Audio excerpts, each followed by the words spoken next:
what happened to my video feed. Give me a sec. Let me check. I had to. Yeah, let me check. Give me a sec.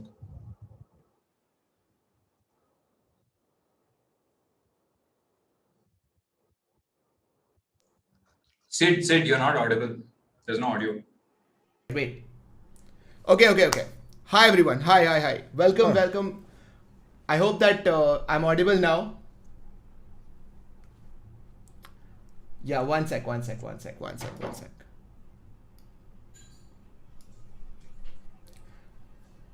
I'll be audible now, guys. All good. Prakar, switch on your. All right. Check stream layout. Okay. Cool. Now let I me just. made it work. Yeah. I made it work. I made everything work. Sorry. Bro. I have excuses in case you're looking for them. I am. Where were you? Yeah, my parents just recently got back. My mom travels between Delhi and Chandigarh. Yeah. So when she just got back, and I was like, this is the worst time. I have to be in there. So I was just like, pair chuna, etc. All that sanskari stuff. See, I knew, foolproof. Wow, you really did come all prepared. Huh? Okay. Man, I've been missing classes since I was a kid. Yeah, not your first one. Not All my right. first Cool. one. Let me just quickly set this up. And I think we're good to go. All right, guys. हाँ, अब ठीक है. अब ठीक लग रहा है? मेरे को तो ठीक लग रहा है. How are you feeling? Why is the Lightning Emperor only a poster today? All right. I think we are set. Can you see the YouTube live? Yeah, I think we are set. Chat, is this okay? Is this looking good? Thank you for waiting. You guys are amazing. Where is the Lightning Emperor? He'll be here as soon as we summon him. It's basically he's like the genie. We have to click on the right button and he'll be here. All right. 6 minutes late. All right. I'm sorry, guys. Something is wrong in the curtain behind you. Technomint, we are not falling for that. There is no ghost. Oh my god. All right. This is all good. Thank you so much for waiting, guys. You're amazing. Prakhar, welcome to the chat. Finally, welcome to the stream. I'm here. Yes. Right. It's good to have you back, man. It's good to have another Trifecta conversation. I'm looking forward to this more than you guys are. I promise you that. I promise you that. And I'm looking forward to seeing the Lightning Emperor make his entrance. It's always exciting when he does that. Lightning Emperor, Your Majesty, can you show yourself? Somebody's saying trifecta of late reality. It's true. All right. There you go. Nice. Varun, you're muted. I don't understand. Who is this Varun person, man? You For guys keep God's He looks like disrespecting you. me. He looks like you. Oh, you guys keep disrespecting me with this Varun. Yeah. Yeah. If you're an idol, you should see the chat. What's up, guys? What's up? How are you? How are you both? Oh, I'm very good. I just got back from an exceptionally long vacation in Goa. So I've been reeling from that. It wasn't easy to digest most of it once it was done. I got back. I had a workshop that I was doing that went phenomenally well. And since then, I've been just trying to get Prakhar ke Pravachan and everything else started and sorted and up and running. Yeah, I saw the poster. Prakhar is back. Prakhar is back. Did you see my silicone arms? It's like what they do in Hollywood, right? Except with like other body parts. Either you worked really hard in Goa or your editor worked really hard. So one of the two. I told my editor when he showed me the photo I was like, this is a very dumb photo, make me look dumber. And so that's what he did. He enhanced it. Amazing, man. Amazing. Boy lost his V in Goa. Vinayak, we are not going to comment on that. तुम्हें किसने बताया? Share OP in the chat. Okay. Lightning Emperor, how are you? How is Your Majesty? I'm good. It's good that we're doing this again. Sometimes the connection back to Earth in 2021 is difficult. In 2050, the internet is very good. Like now, even BSNL is like top class, top quality. So it's good to finally be able to make contact with Earthlings again. Yeah. And And yes, both of you, I you know, feel the you, thing man. is, the thing is, I took off my glasses. Do you know why? Why?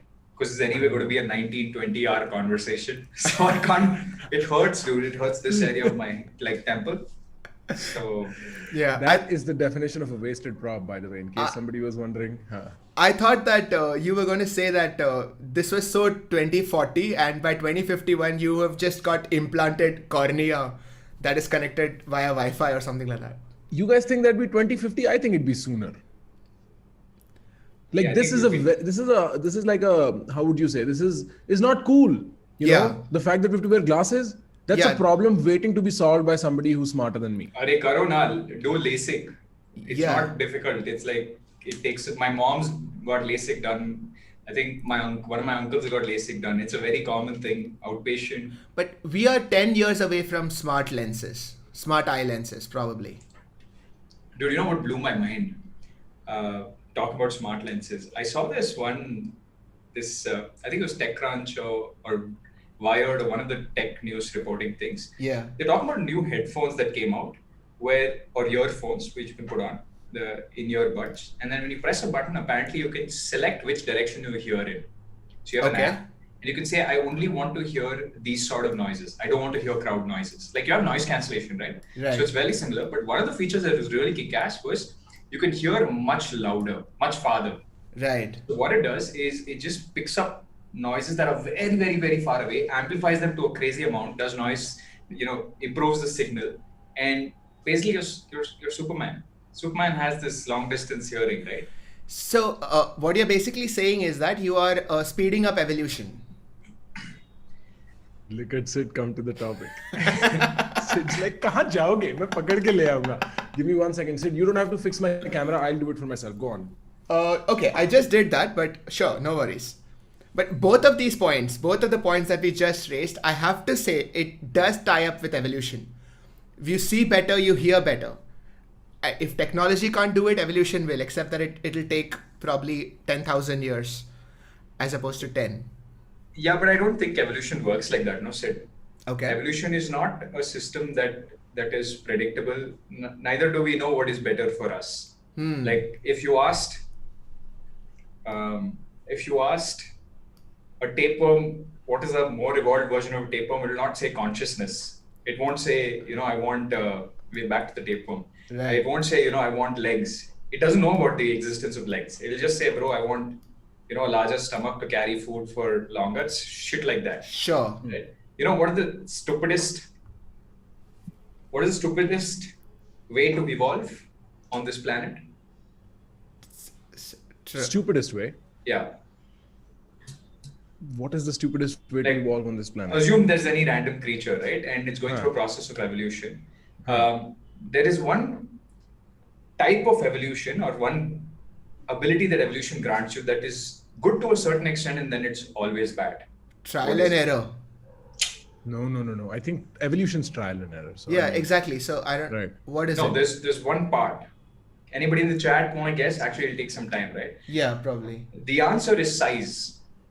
Oh, like that. Okay. Right? If if size predicted the king of the jungle, then creatures, the strongest creatures in the world would be the largest creatures, wouldn't they? Sure. So I have a theory on that.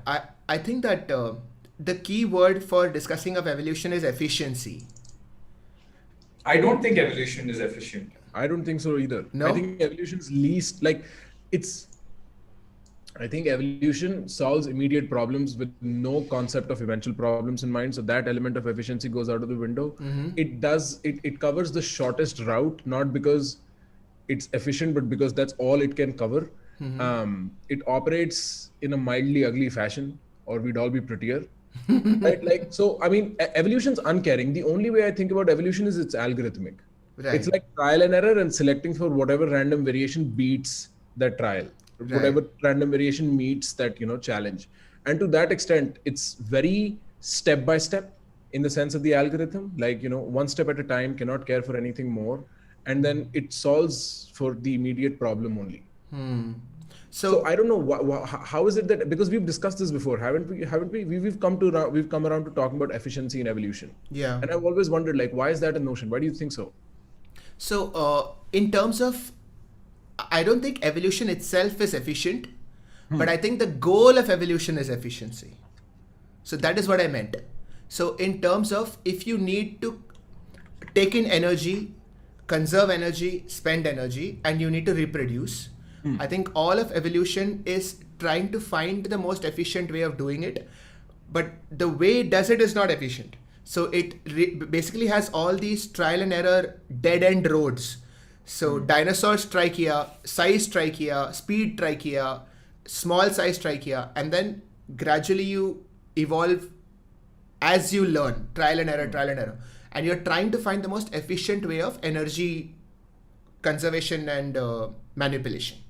No, but Sid, have you heard of this creature? I don't know what the name of the creature is, but basically it's like an ant-like insect. Yeah. And it's got like this really long spoke on its head, okay? And it's only used for mating. It's only used to show off, like peacocks. Yeah. Why the hell do they have eyes?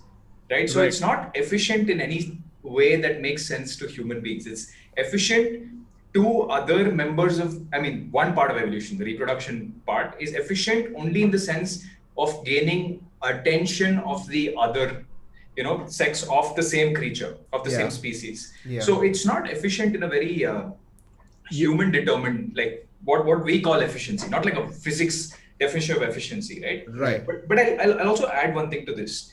When people talk about evolution, they talk about a creature. Say you talk about a turtle. You talk about a turtle as if it's a static creature. But turtles are not static creatures. They have a lifespan. Okay, and I'll give you an example of this. Okay, assume I took Prakhar. Okay, I'm going to pluck Prakhar now. Assume we throw him back. You do realize Jurassic. that Prakhar, justice for Prakhar. Huh? Prakhar is a guinea pig in a lot of our hypothetical experiments. It's okay. I'm just saying. Fine with experiments, man. Prakhar's fine with experiments. Poor guy. Huh? So you pick up Prakhar, throw him in the Jurassic era. Yeah. Okay, now there are dinosaurs. They're like very dangerous dinosaurs. Sure. Now Prakhar, suddenly you turn around and you see a T-Rex right behind you. Right. Okay, what do you do? An adult T-Rex, what do you do? Click a selfie. You don't have your phone. Assuming my phone. I don't know, run, man. I run away. I hide. Okay, how would you run? I would run zigzag. Why would you run zigzag? He's not shooting you. I don't know That's for when someone is trying to snipe. the streets. Why would you run zigzag? Or I would, okay, I'll tell you what I'd do. I'd run under him. Because then he can't see me. No, a T-Rex will be able to see you. He'll also be able to smell you. But the question is, why would you run zigzag? This is a very weird, Answer? I'm telling you, he got confused with snipers. I would run zigzag to so that this guy does not get a pattern on me, I don't know, man. I'd run. I don't think my amygdala is going to let me think from here at all. It's just going to be boom, boom, boom, boom, boom. Okay. So to everyone watching chat, everyone, if you're thrown into the Jurassic era, here's how you beat an adult T-Rex. Run, take a right, run, take a right, run, take a right, and the T-Rex will exhaust itself. The reason is our good old friend from the last episode, gravity. Right. A T-Rex is massive. It is huge. Okay, and because it is huge, the gravity on it is exhausting. Right? And also because it is huge, it needs a huge caloric intake. It needs to eat a lot to survive. So the minute a T-Rex gets really old, a T-Rex becomes completely useless against endurance runners like Prakhar, Sid, and most of humanity. Humans are endurance runners, right? Right. A T-Rex only can sprint for a while. It cannot change direction because of the insane amount of crushing gravity on it. That's why if you look at a T-Rex, right? A T-Rex, you can't look at a T-Rex, but they're very ripped. Right? You have to be ripped. It's like Goku in the hyperbolic time chamber, right? Yeah. You're under the effects of gravity. You have no choice apart from to build a muscle to be able to counteract that. Right. But there is a version of T-Rex that you would not survive. Prakhar and Sid. You would not survive an adolescent T-Rex. An adolescent T-Rex is the apex of dinosaur hunting. It's not the Velociraptor, none of that. It's the T-Rex, right? So essentially what happens is an adolescent T-Rex who reaches, a certain age is fast. It's not, to its main size and can also run around. Right. Right. So essentially it goes to my point saying that evolution is not a static process, right? So even dinosaurs have a specific time point in their careers where they are dangerous. Like I'm talking about the T-Rex specifically. And it's, I think, the same with all creatures, right? It's not like creatures specifically are efficient towards one thing across their entire lifespan. Right. It's like different points of efficiency. Like when it's mating, you have to be efficient to mating. When it's survival and running away from predators, you have to be efficient for that process. When it's rearing, you have to be efficient towards rearing. Yeah, right? Exactly. It's the third component of the whole thing. And there is a reason why like the efficiency argument is sort of almost it's a non sequitur, because you have to answer at what level that efficiency is being done. And so Varun answered, like, he took one angle of the whole thing, which is it human efficiency? Is it animal efficiency? Is it mating efficiency? Is it rearing efficiency? Right? The reason why women go through the whole process of no longer having kids, the hypothesis is because now they must become grandmas and take care of the young ones, that there's no more competition against kids that are born right now. So it's called the grandma hypothesis, if I remember that correctly in evolution. But then the other part is that when you make an argument as to evolution is efficiency, you have to almost ask at what level of organization. So is it at the genetic level of organization, like Richard Dawkins is talking about? Is it at the organismic level of our organization, which is we, on a collective level of and we show selfish traits and survival based traits on all levels. We have the selfish gene, which is a massive argument. We have collective functioning, what is it, group selection and individual selection, and all that. So evolution, I think it's difficult to attribute will to it. I think one of the cornerstones of understanding evolution as a whole is that you keep the dead mechanic algorithmic approach, that it's a grand mathematical function being solved over life and death. So we tend to look back and try to seek purpose in it because it gives us a sense of it was always leading up to us. Right. And it's also like the anthropomorphic principle, right? We attribute will, there is none. There is no intention there. Just like there is no intention with nature, right? It's not good or bad. It just does what it does. It's a grand mathematical function being solved in real life. It's always about, if I were evolution, what would I do? Right. Yeah, Varun. Lighting and I think I'm lagging. No. It's you're not. BSNL. No, how are you in 2051 in BSNL, man? Okay. How are you no, you know what? You are not. How is your lookalike an ed tech entrepreneur and still working off of a BSNL, man? Dude, I have no idea. I'm in 2050 and the BSNL is calling. But anyway, the point I'm trying to make is I can actually show you what evolution looks like. But Sid, can I share my screen? Yeah, of course. Okay, Sid, is that not going to be a problem on the OBS? I'll just change it, that's all. Right. Okay, cool. ठीक है. Share करूँ? एक second रुक. सब लोग यहाँ पे raw and real BSNL reference मार रहे हैं यार चैट में. Very good. I like the dedication, chat. I'm very fond of you. BSNL OP. Just give me 1 second. I'll tell you when to share it. 1 second. We're giving instructions now on when to share.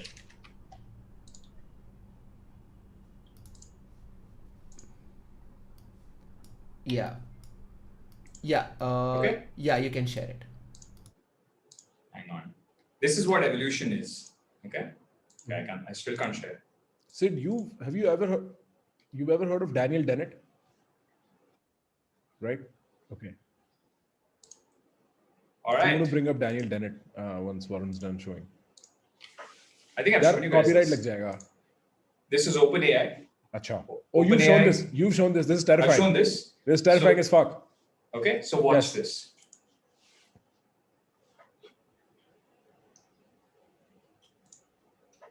Bro, you've seen this, Sid. I think you've also seen this, Sid. We did this on second episode and then it kind of disappeared. That's the episode that disappeared? I think so. Okay, तो ठीक है देख लेते हैं फिर कोई बात नहीं. So basically they just take two random things and they make them play hide and seek with each other, and then they allow them to evolve technically in the same way that natural selection works. Now just watch. Varun, I'm so sorry. Hold up. Sid, there is no audio to the... 1 sec. Yeah. Now I got you, chat. I got you. Now it should be sorted. ठीक है. Yeah. Cool. Yeah, so I've seen this. So these are AI creatures that are trying to figure out how to move those blocks. Right. Oh, they're trying to hide. So the red ones, I think, are the hiders, and the blue ones are the seekers. Right. And that's AI basically. No, the red one's the seeker, bro. Okay, so red are the seekers. And Yeah. it's pretty dirty, like the way they just like carried them away. It's just like chal sale tere ko kone mein le jata hu kind of thing, no? So what is the purpose of showing this? What are you trying to say? It's exactly how the natural world works. This is what in the 2-minute video they essentially show you that first the hiders, they learn how to use the blocks. Okay, then you'll see somewhat future of the video that the seeker learns to use the ramp to get over the block, right? And it's not trained to do it. Like it's trained in the sense no one's giving the thing instructions. It's just trying everything possible. And that's what evolution is. It's not towards efficiency. You just try everything possible. If you survive, great. You're going to produce more offspring that have the same training data as you, right? So, but I think the other important principle that this lays out is the trial and error principle.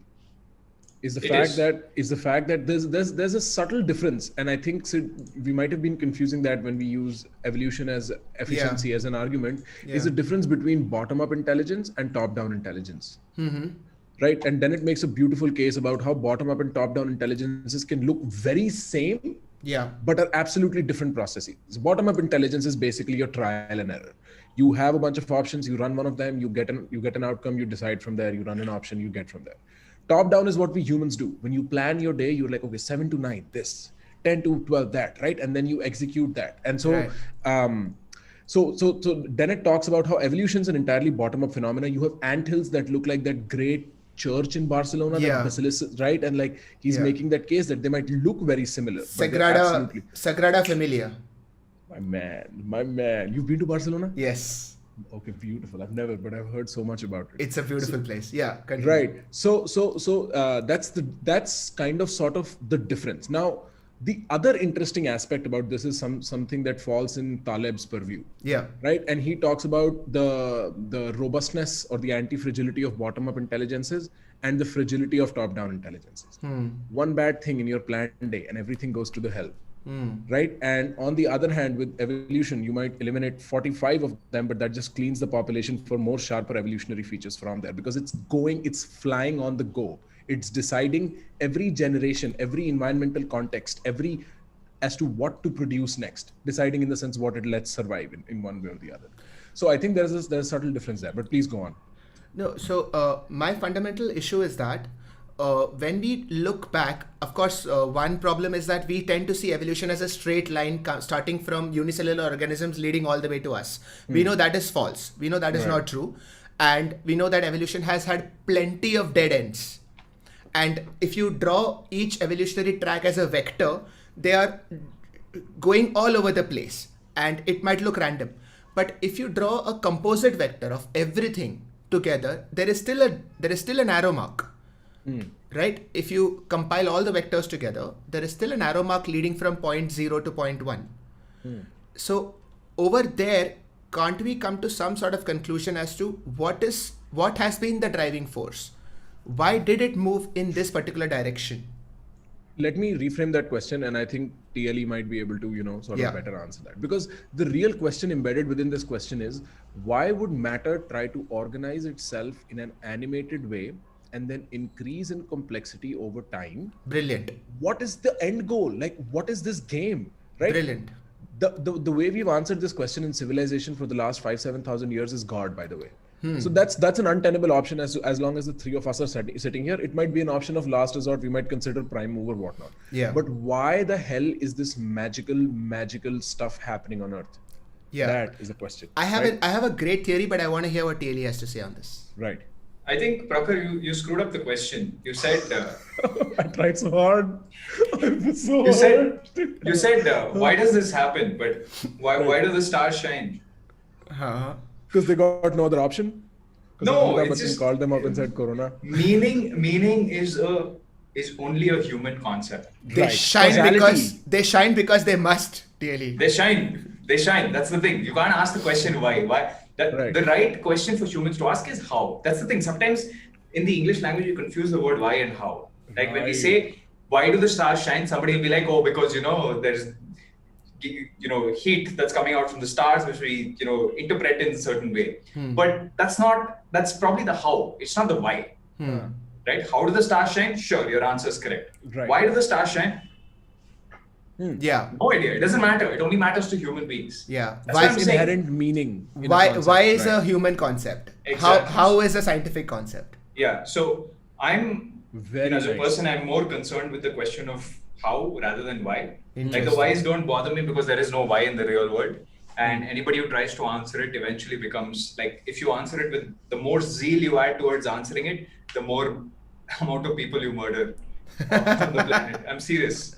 Yeah, because if you go down the question chain of how does this happen, and then you'll answer, and then you ask how does this happen, and then you'll answer that, and you still go how does this happen, you are still going down a scientific road.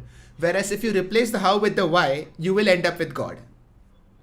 Eventually. Not just God. You might end up in like that. What is called what is that trilemma? Where you are either circular, where you're either tautological reasoning, Yeah. or you're just like there's an infinite loop, something along those lines. It's called a You had trilemma. mentioned this last time, I think. One of you had mentioned this trilemma. So, coming back to your Agrippa's trilemma. Somebody mentioned. A trilemma on a trifecta. Right. There's something about the number 3. There's something about the number 3. Something about it. It's the one that breaks the binary. Yeah. It's Right. always We were going to talk about that too, no? yeah. We were. Right. We can do that on another thing about just why is the number 3 so cool. It is. You can code almost infinite possibilities in those. Correct. In 3, right? Correct. It's either 3 or 1. 2 is You 2 is the. You really hate the 2 in I multiple really hate the 2. situations. I really hate the binary. Prime factorization school में कराते हैं, he's like 2 फिर से 2 फिर से. If your answer is 2, it's probably wrong. हाँ. It's either 1 or 3. Yeah. And one of the things about asking the question why, right? It's so stupid because you're right? Eventually you say, okay, why? And then, kids do this. Okay, why are you eating food? Because you need to maintain caloric intake. Why do you maintain caloric intake? I mean, if the kid keeps going, right? Why? And eventually you'll be like, you eventually lie to the kid, right? And the lie eventually when the kid grows up, they take it seriously, and then that. Yeah. Any gaps in knowledge basically Gets filled up with God. Yeah. Right. So coming back to Prakar's incomplete description, which I initially liked, but now I realize is complete crap after TLE told me. The idea of the forbidden word. Why did this happen? Why was there increasing complexity? What is entropy in a biological sense?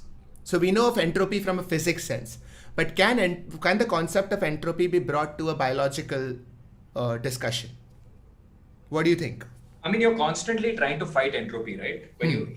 Look, if you just leave the body to be, it will disintegrate, right? You're constantly feeding yourself calories to fuel the furnace, so to speak, right? To stay alive, to do whatever is necessary.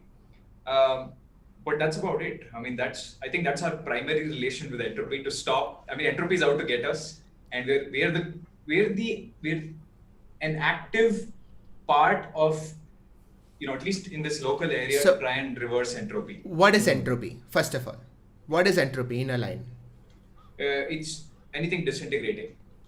Okay. Like order to disorder, essentially. Right. So the problem with entropy is that on the one hand you think of things disintegrating, but you're also thinking of entropy as increasing levels of complexity or increasing chaos. Correct. So when I was reading about entropy, I had difficulty in understanding, is it a reduction or is it an increase? Mm-hmm. And we are saying there is reduction in energy. No, it's not reduction in energy. It is it's increasing in complexity. That is the only true definition. That also depends on your definition of complexity, no? Like, I'll give you an example. When you throw a grenade and the grenade bursts, right? Yeah. And all the splinters go in different places. Technically, obviously, all the pieces cause more entropy. Yeah. Technically, when the grenade is burst, it has more entropy than when it's a small. So when you say something has more entropy, you're saying it has more chaos. Yes. Yeah? It has more tendency towards disorder. It has more tendency toward disorder. So can you say that the story of evolution has been a story of increasing disorder? Increasing disorder, Yeah. increasing complexity, which would mean increasing order. But this is the complex part because This an is amoeba. English. This is English. We're screwing with English. Yeah, I because. think, Yeah, tell me. I think we're screwing up the word complexity and disorder. I think we think that more complexity leads to more disorder. That's not true. Right? I think what Prakhar is saying is, bro, when a bunch of ants gets together, makes an ant hill, that is, they are taking entropy in their, they're pulling entropy together and they're saying, we're going to reverse that by, putting things together. Is that what you meant, Prakhar? I think what the answer to that is that increased complexity is increased potential chaos.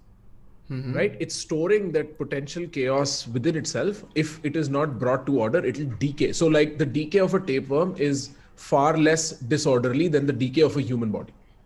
Right? But the fact that I have to do, the human body needs more fuel to stay in order than a tapeworm needs fuel to stay in order. Right? Increased complexity requires more effort for order and more possibility of disorder. Right. But at the same time, like so the increase in complexity inherently as an organizational structure is more order. The fact that my circulatory system is separate, my nervous system is separate, right? Like all of that is happening for me and it's also weird because it's not a linear scale. It's not like increase in complexity of organism is increased order. Increase in complexity of organism right at this cranium part is also so much more increase in order and like all that potential stuff that's happening. So it's not linear. It's not like it's two overlapping indexes. I'm not sure how to place them in language. And I do realize we're at the edge of like English. Right. We are at the edge of using symbolic words to, denote concepts that are beyond us. Like we're getting there. So somebody said that entropy is randomness, which is also a decent way of saying it. That there is, if things are random, it actually decreases predictability. Not necessarily. I mean, again, it depends on the context which you're viewing it. I'll give you an example. Okay, Sid, just to kind of clarify what Prakhar was saying. In a brain, you have extraordinary complexity. Right. And that creates, in a certain extent, in a different plane, it creates more order. Right? Because you have that extreme complexity going on, you can create more order. Right? You can decide to feed yourself certain calories that improve your chance of survival, etc., etc. Right. But what happens when somebody gets Alzheimer's in the brain? That complexity in the brain actually reduces. Because now this complex activity of the brain is now just filled with what do you call them? Tau particles? Yeah, tau particles. Right? It just gets filled with tau particles, which all look very similar to each other. Right. And they just reduce, the complex output of that organism. So here, in this case, reduced complexity actually leads to technically more entropy on a different plane. So now I'm disconnecting the concept of entropy from that area which is complex to what is the area that is complex, which environment is it in?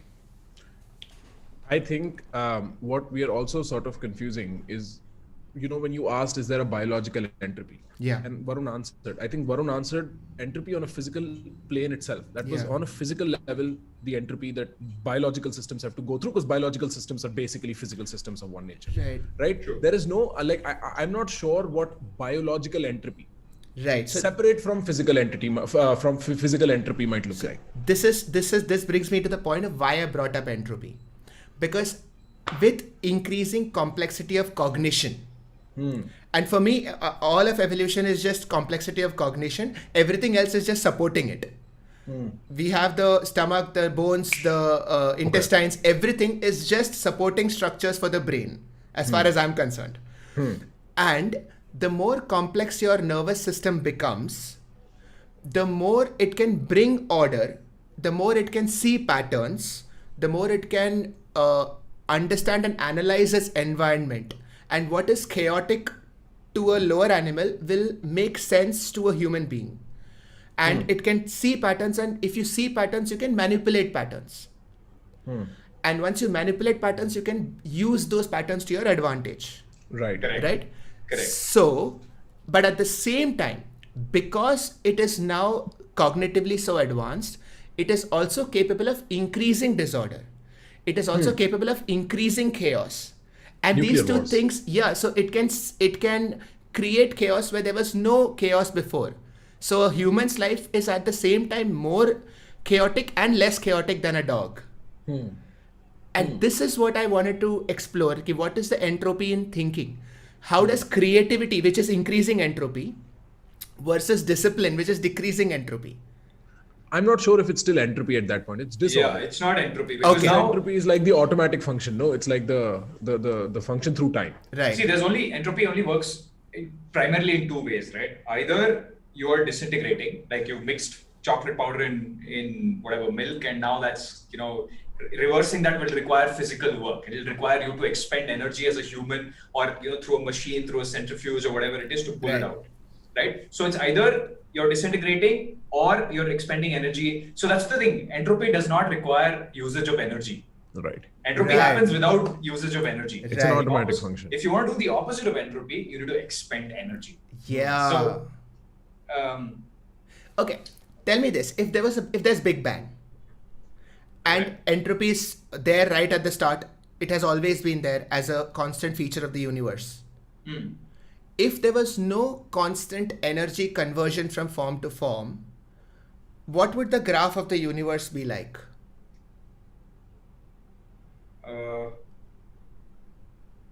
It would be. You mean? What do you mean? There is no energy transposition from form to form? This is so probably I'm not the best person to talk about this from a physics perspective, because I only think about it from a biological perspective. But in terms of why create, why constantly evolve, why do all of this, which is what Prakhar asked, and I know, Daily, I'm sorry, but like we get stuck here again, huh? I get it. Yeah, but the idea is, it's a very simple thought. I just feel like we are postponing the inevitable. Which is destruction. Yeah, which is destruction. Yeah, so I mean, just look at it, the Big Bang like a grenade. In the beginning, you take a grenade, you chuck it, it blows up, right? All its parts go in different areas. You don't ask, why is that shard number 5 going to whatever X area? What's going to happen in the ending? It's going to be heat death. All the particles are going to fly, fall to the ground, and be done with. Yeah. Right? And over many eons or decades or whatever, it's going to eventually disintegrate and become. Besides, I don't think we are doing a significant job at preventing the inevitable at all in any way. Like in the cosmic sense of the word, we are doing barely nothing, right? And that brings me to something interesting that you were talking about earlier. When you were like, it's the complexity of cognition, and from everything else from there is sort of like a supporting cast. Yeah. I read this very interesting paper by John Piaget, and I think it blew my mind. It was such an interesting insight. He was talking about how we think begins at our body in some way. I may be butchering his explanation, but bear with me. What he's talking about is that, how all tools are extensions of basically our body, be it the internet or be it a knife, it's just an extension of our body. Right. He says cognition operates, the fundamental layer is the physical layer. Right. So like your cognition depends on how big you are and how small you are, in the sense of what the purpose of that big and small in that particular context is, because all cognition begins here. And it blew my mind. The ultimate substrate of thought is how you can use your body. Humans have an upgrade on that software. Yeah. Tools. So I can't puncture you with my little pinky finger. I'll make a knife. That's me extending my body into something. Yeah. And now I can utilize this extended part of my body and then make the puncture wound, And there was a cartoon called Centurions.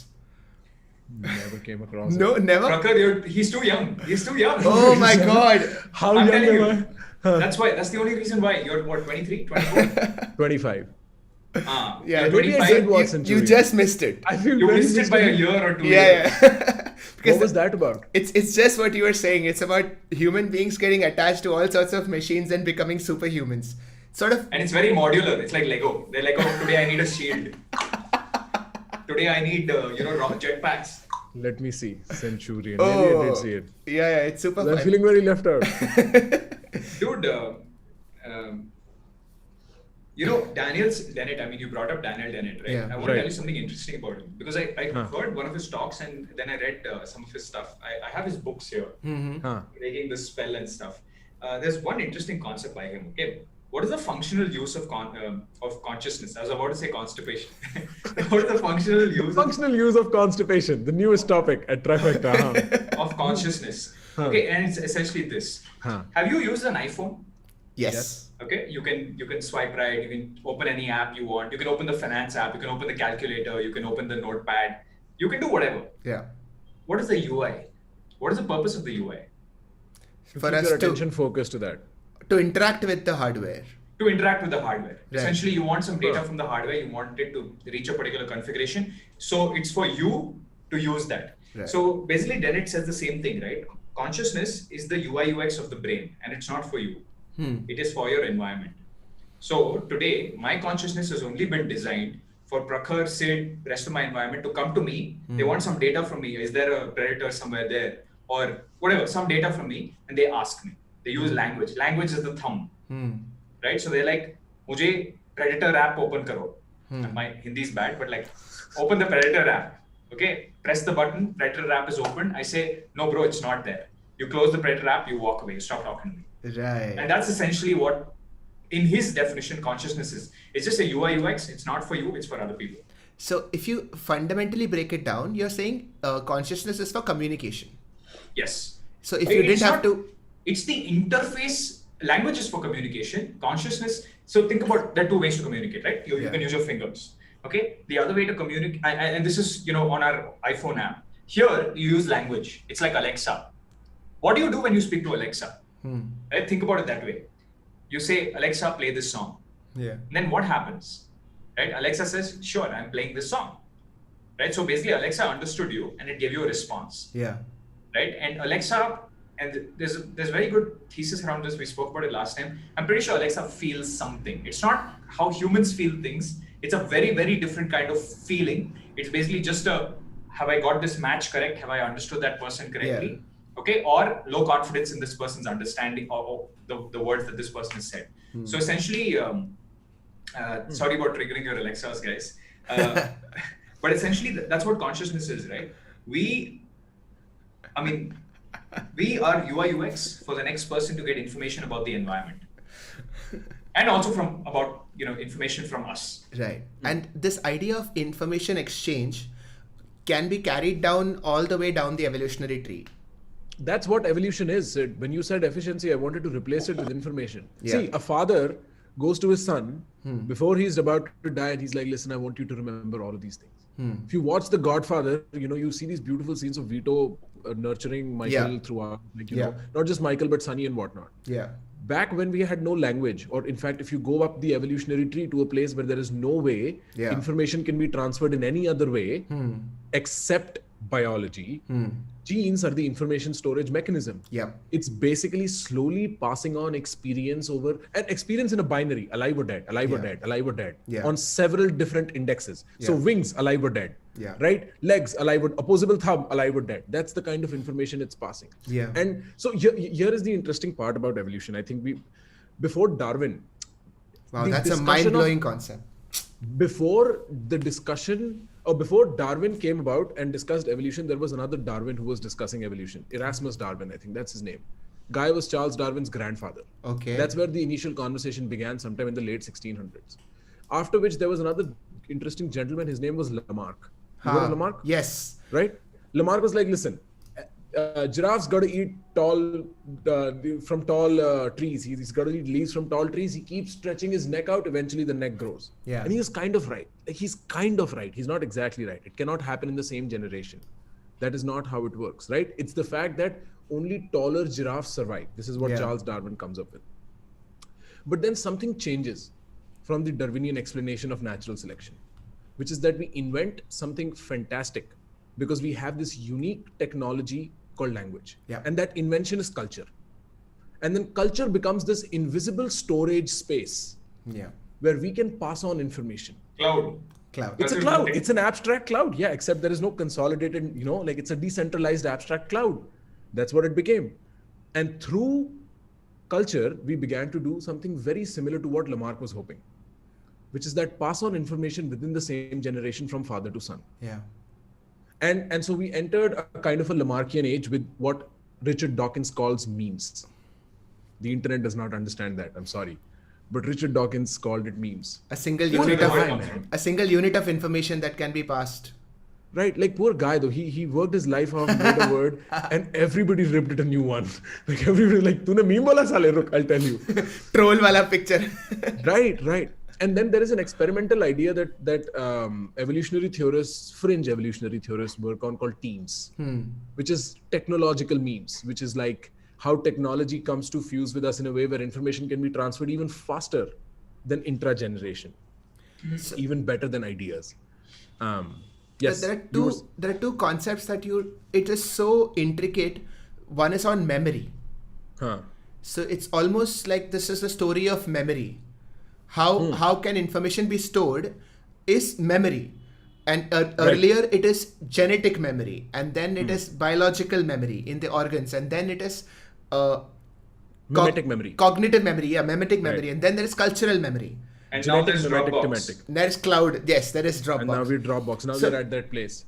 There was a super chat about how can AI also live like human beings? Can AI also evolve like human beings?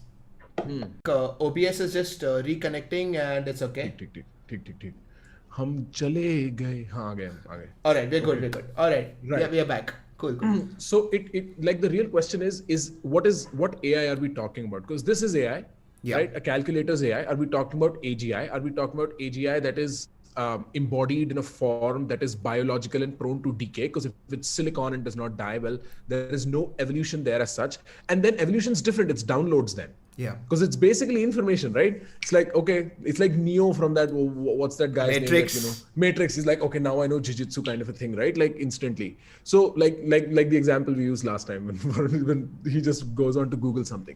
So it's going to be kind of like that. Like if we are talking about, because again, the question with evolution becomes what level of analysis? If it's a populational level of analysis, then it's an entirely separate question when there is an individual level of analysis, when there is a genetic level of analysis, and so on. What do I you? forgot where I was going with it. Go on. No, so I think TLE was just saying something. Yeah, I mean, here's what I'll take a crack at answering the why question. Oh my God. Look, this is not a real answer in the sense any answer which answers why, what is the purpose of this, and not how is a pointless answer, but I'll take a crack. Sure. Okay. The answer, ladies and gentlemen, is God. Okay. This is and God gaps theory? No. Here is how. There is an actual God. Here's how. Okay. How did we communicate 10 years ago? Okay. How did we communicate 30 years ago? Through phone calls. 30 years ago, I don't think we had phone calls. We wrote. 40 years ago. Sure, letters. 40 years ago also we did phone calls. Yeah. Campbell's been around for a long time. Okay, yes. 200 years ago. I don't know the... There you go. Yeah. 200 years. Letters. Letters. Probably letters, yeah. What is the communication bandwidth of letters? Like how many KB can you transfer per second? Yeah. It takes a long time to transfer letters, like for sure. 10 hours, 20 hours, okay, let's say. And there's a guy transferring it for you. Maybe you could transfer 1 KB worth of information. Yeah, and the speed is dependent on the way how fast the postman carries the letter to the other Exactly. person. So divide it. It's very, very slow. Yeah. Then we said, okay, boss, we'll do phone calls. Okay, we'll do phone calls, which you use your voice. Voice has a certain speed. Right. And it's much faster. Then we said, chalo, we'll do text messages. We'll do fat. Your bandwidth is your thumbs. Yeah. Okay, there's an Elon Musk keeps saying this. Your bandwidth is your thumbs. Then, and that's the reason I use my keyboard over my phone. I get a lot more done with my keyboard. It's my bandwidth, let's assume it's proportional to 2 KB. Now it's proportional to 10 KB. Right. I'm 5 times faster than the next person. Right? Because I use my keyboard while other people type on their phones. Yeah. Now, Elon Musk says, boss, we'll do Neuralink. And Neuralink actually serves a very good evolutionary milestone for us because it goes from now doing 10 KB or 1000 KB or 10 MB or whatever it is, much faster. Yeah. Right. So we're talking about an entire revamp. Like that's not just a small step. We are doing away with the technology of language entirely at that point. Yeah. Exactly. Language becomes obsolete. And the internet plays an important role in this because on the internet, what happens is I can now, sitting on the internet, be connected to everybody. Yeah. Okay. And if Sid, tomorrow you are in pain and you post a Twitter status about it, I know you are in pain. Yeah. Okay, if I want to take that up a notch, what I would really do to mimic your experience is say, Sid typed about it. Now, what if he was able to put his exact emotion there and I was able to absorb that emotion, then I'd also be in pain, technically, right? So I'll really have empathy for Sid. So what's happening, right, with It'll Neuralink? be unprecedented levels of empathy. This year, that is what happened, by the way, with the Black Lives Matter. One guy, George Floyd, right? Because of him, that pain that everyone saw in that video, they felt it. Yeah, for sure. Right? Through the internet, it went all across the world, and the lashback was there. Right? We all felt it. So now what started happening is no man gets left behind. Which is anyone feels pain, they put it on the internet. Humanity says, oh, let's fix this, right? And let's fix it fast. Instead of 10 years for a vaccine to be developed, we get it fixed ASAP. But okay. Hate to be the what level of analysis we're talking about guy, but that changes the dynamic entirely. So first of all, it's like when you said, the culture space is like the internet, right? It's like the cloud. So we entirely do away with the culture space at that point because we no longer need language to talk. And even though we have a new language, zeros and ones. Right? And we're talking very fast and everybody can understand it. There is a separate argument that language was invented for us to think, but like whatever, right? So forget that. What happens at that point is that we don't behave as individuals anymore. Because if I feel the pain that Sid feels, him and I are not different in our reaction. Exactly. I'm coming to that. Right? So it's not just limited to that. It's limited to like we don't understand how much of our experience I'd rather have protected by language. No, forget about that. There's going to be no privacy. I don't want you guys seeing what I saw in Goa. Dude,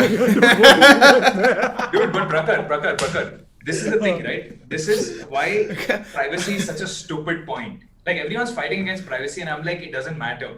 Because 10 years down the line, you are going to put everything on the internet. Everyone's going to put everything on the internet. Unless some crazy thing happens. And we'll be okay with it. But for vulnerability. Wait, imagine waking up feeling like shit because Prakar is in Goa.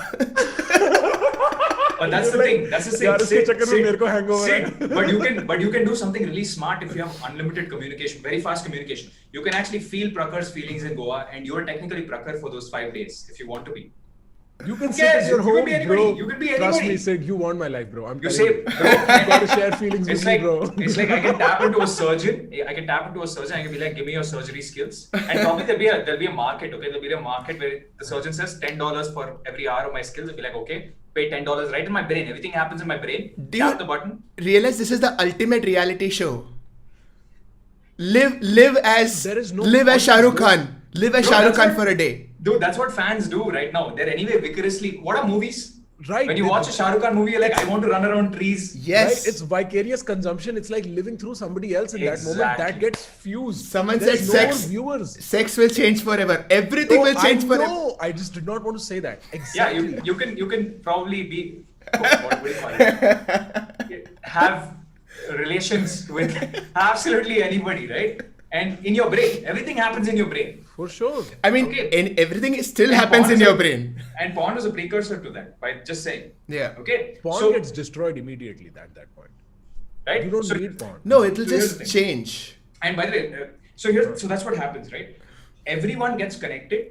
Okay. Eventually we'll be like, why do we even have different names? Right? Yeah. Let's just be one central character.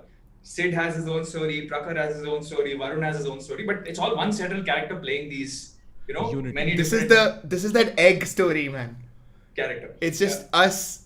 Oh my god! All right. This is the primary plot of Zero 2. This is the primary plot of Zero 2. Zero 2.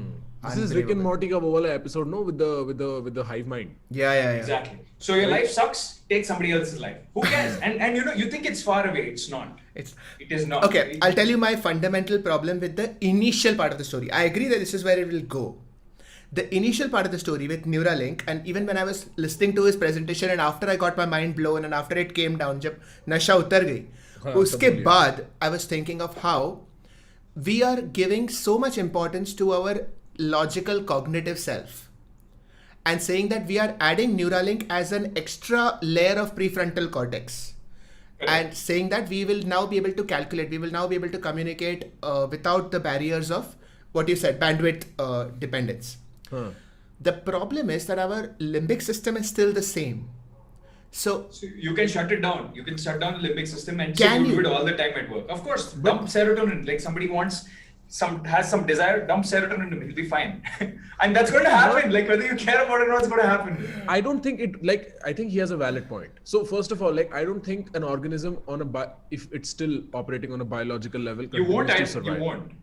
Right? Yeah. So like, I would probably get silicon, not implants, but like in general, like I'd get silicon, because if I'm still carbon and I'm decaying, then there are certain demands to my time and my energy that I need to fulfill. Okay. Right? I have to plug in what Varun had sent me, the Life Beyond 2 video. Which one? Bro, that blew my mind. The Life Beyond 2. Life Beyond 2. There's a video called Life Beyond 2. And that was when I thought we should definitely talk about evolution. Huh. And okay, quick super chat. Dhruv Shah does not want to feel your orgasm. So Prakhar, I think you should know that. Thank God my orgasm, sir. तुम क्या waste लोगे of मेरी 40 WhatsApp bucks. Privacy? मेरी privacy ध्रुव ने मना कर दी है. ले लो, जो करना है कर लो. हाँ. So the idea of how, if you reverse engineer evolution, we can actually think about why did this happen? Why weren't we silicon-based organisms? Why? How? Why? Okay. How were we not? That guy still like he's irritated as you say why. He's like, How were we not silicon-based? How were we carbon-based? And can there be other planetary systems where silicon-based organisms makes more sense? right. Is more practical from a biological energy perspective. And there are reasons why we are not silicon based. The environment in our planet probably does not allow it to happen very easily. Or because the first organism was carbon based, because evolution works with what it has. It does not create a new. So if the first instinct was carbon, it just went with carbon. No. But that's not true, right? Like you're assuming there's only one starting point of evolution, but it actually started at multiple chains. We're not sure about that, are we? Because I think there's 6 great leaps of evolution we don't understand. The first is unicellular, the other is the jump from uni to multi, and then from, like there's a bunch I of think those. you can technically solve them in your head with like law of numbers. Just take massive numbers and you'll have some randomness that happens that, you know. For sure. And somebody asked the question, you know, what if we're all connected? What if it's hacked? Well, it'll work a lot like the blockchain, right? In the sense we are all backups of each other. Yeah. So if Sid dies, it doesn't matter because Sid beyond a particular point does not live Sid's life. He lives the backup's life. Empathy He won't है know बाद that में. he's dead. He won't even know when he dies. You know what then happens is that we come back to the fundamental question we've been trying to ignore because we keep saying we have lack of information, and that question's why.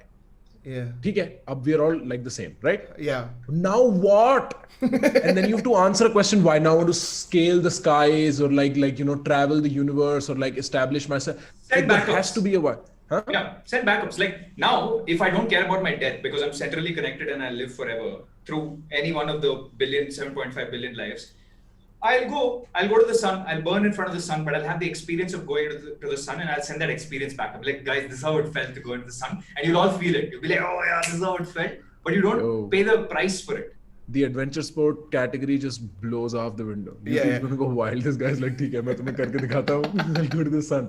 But that's what I mean. No, I mean not you or we. I mean the grand big WV, which is all of us. This hive mind that gets connected has to then answer, how do I entertain myself? Yeah. Because there is no longer need for I maintenance. will answer that question to you. A question for you if you really want to, because I started off with that why, right? Huh. It's simple. Have you seen the Netflix show Zima Blue? Yes. Sid, It's have go you back seen to it? being simple. I thought that was part of that sex robots. Death Robots. Love, Yeah, Death it is, Robots. it is. Watch that episode. They're not connected. The episodes are not connected to each other. There's so much it's simple. Freudian slip from you. Love Death Robots. Love Death Robots. So it's Sorry, simple, guys. right? You're like, shit, now I'm God. Now essentially I have unlimited backups. I'm immortal. I'm bored. Yeah, let's do one thing. Let's be simple again. Ek fish bante hain. Because that's almost like saying that like infinity holds no meaning, right? It's the fact that, you know, was it with you guys I was bringing this up? Otherwise, constraints are the canvas. That's the whole point that Zima Blue is trying to make. As soon as his canvas becomes infinite, his art becomes absurd. And then he decides, he's like, the only way my art is going to make sense is if the canvas is limited. And so it's this regression back towards simplicity from all that acquired complexity. That's the message behind Zima Blue. And that's the message behind every enlightened person giving up everything and going into the mountains. In a way, in its own small way, that all of this is more Maya. What they say. before enlightenment, chop wood. After enlightenment, chop wood. Yeah, but you do it. But you Chop do wood, it. carry without- water. Yeah, chop wood, carry water. Chop wood, carry water. Yes. Yeah, so essentially, that's the thing. You're creating a circle. But one thing, right? In terms of canvas, look, we have this real world, okay? And you can draw, you can do whatever. But if you've ever used VR, like good VR, you can actually be in a virtual world and there will be a point where it's indistinguishable. Yeah. In a virtual world, time doesn't matter at all. Like you can literally, especially if you as a character are spliced into there, living his own life, like a GTA character doesn't have he doesn't care what time it is in GTA, right? Okay. He can live unlimited nights and days as long as somebody or the other is playing him. Keep spawning. Exactly. So my question is more around, will you become a fish in real life, in this world, like the world that we're in, or will you become a fish inside your technically hive brain, right? In which case, you don't just need to be it's not just about being a fish. You can be everything possible. A fish, a swordfish. I would be a young T-Rex. Because that's the sweet spot. That can run in circles. He's like, in case that challenge presents itself. That's a good one.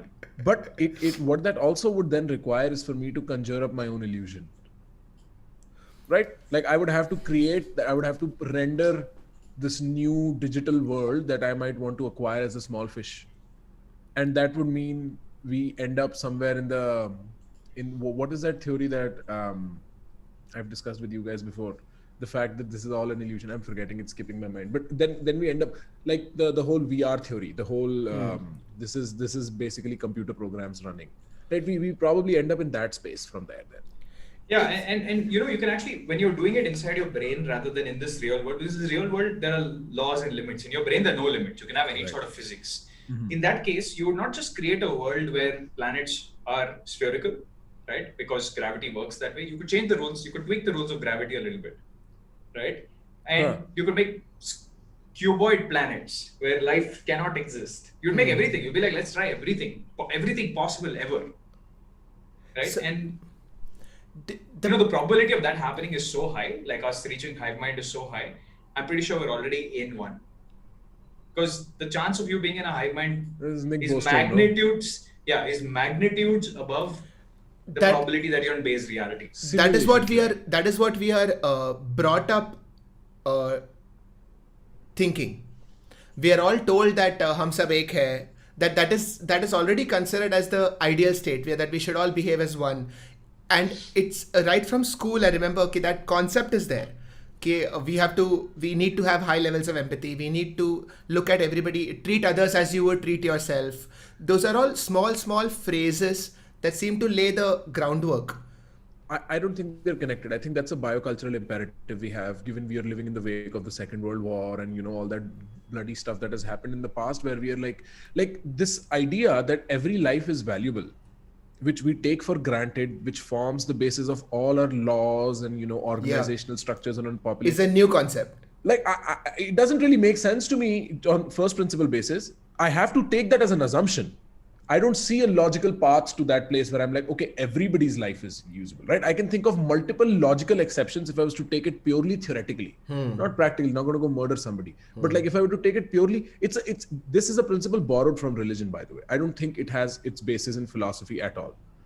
Because God says every life is valuable. We were just like, okay, we'll use this. This is the fundamental idea we'll base our constitutions on.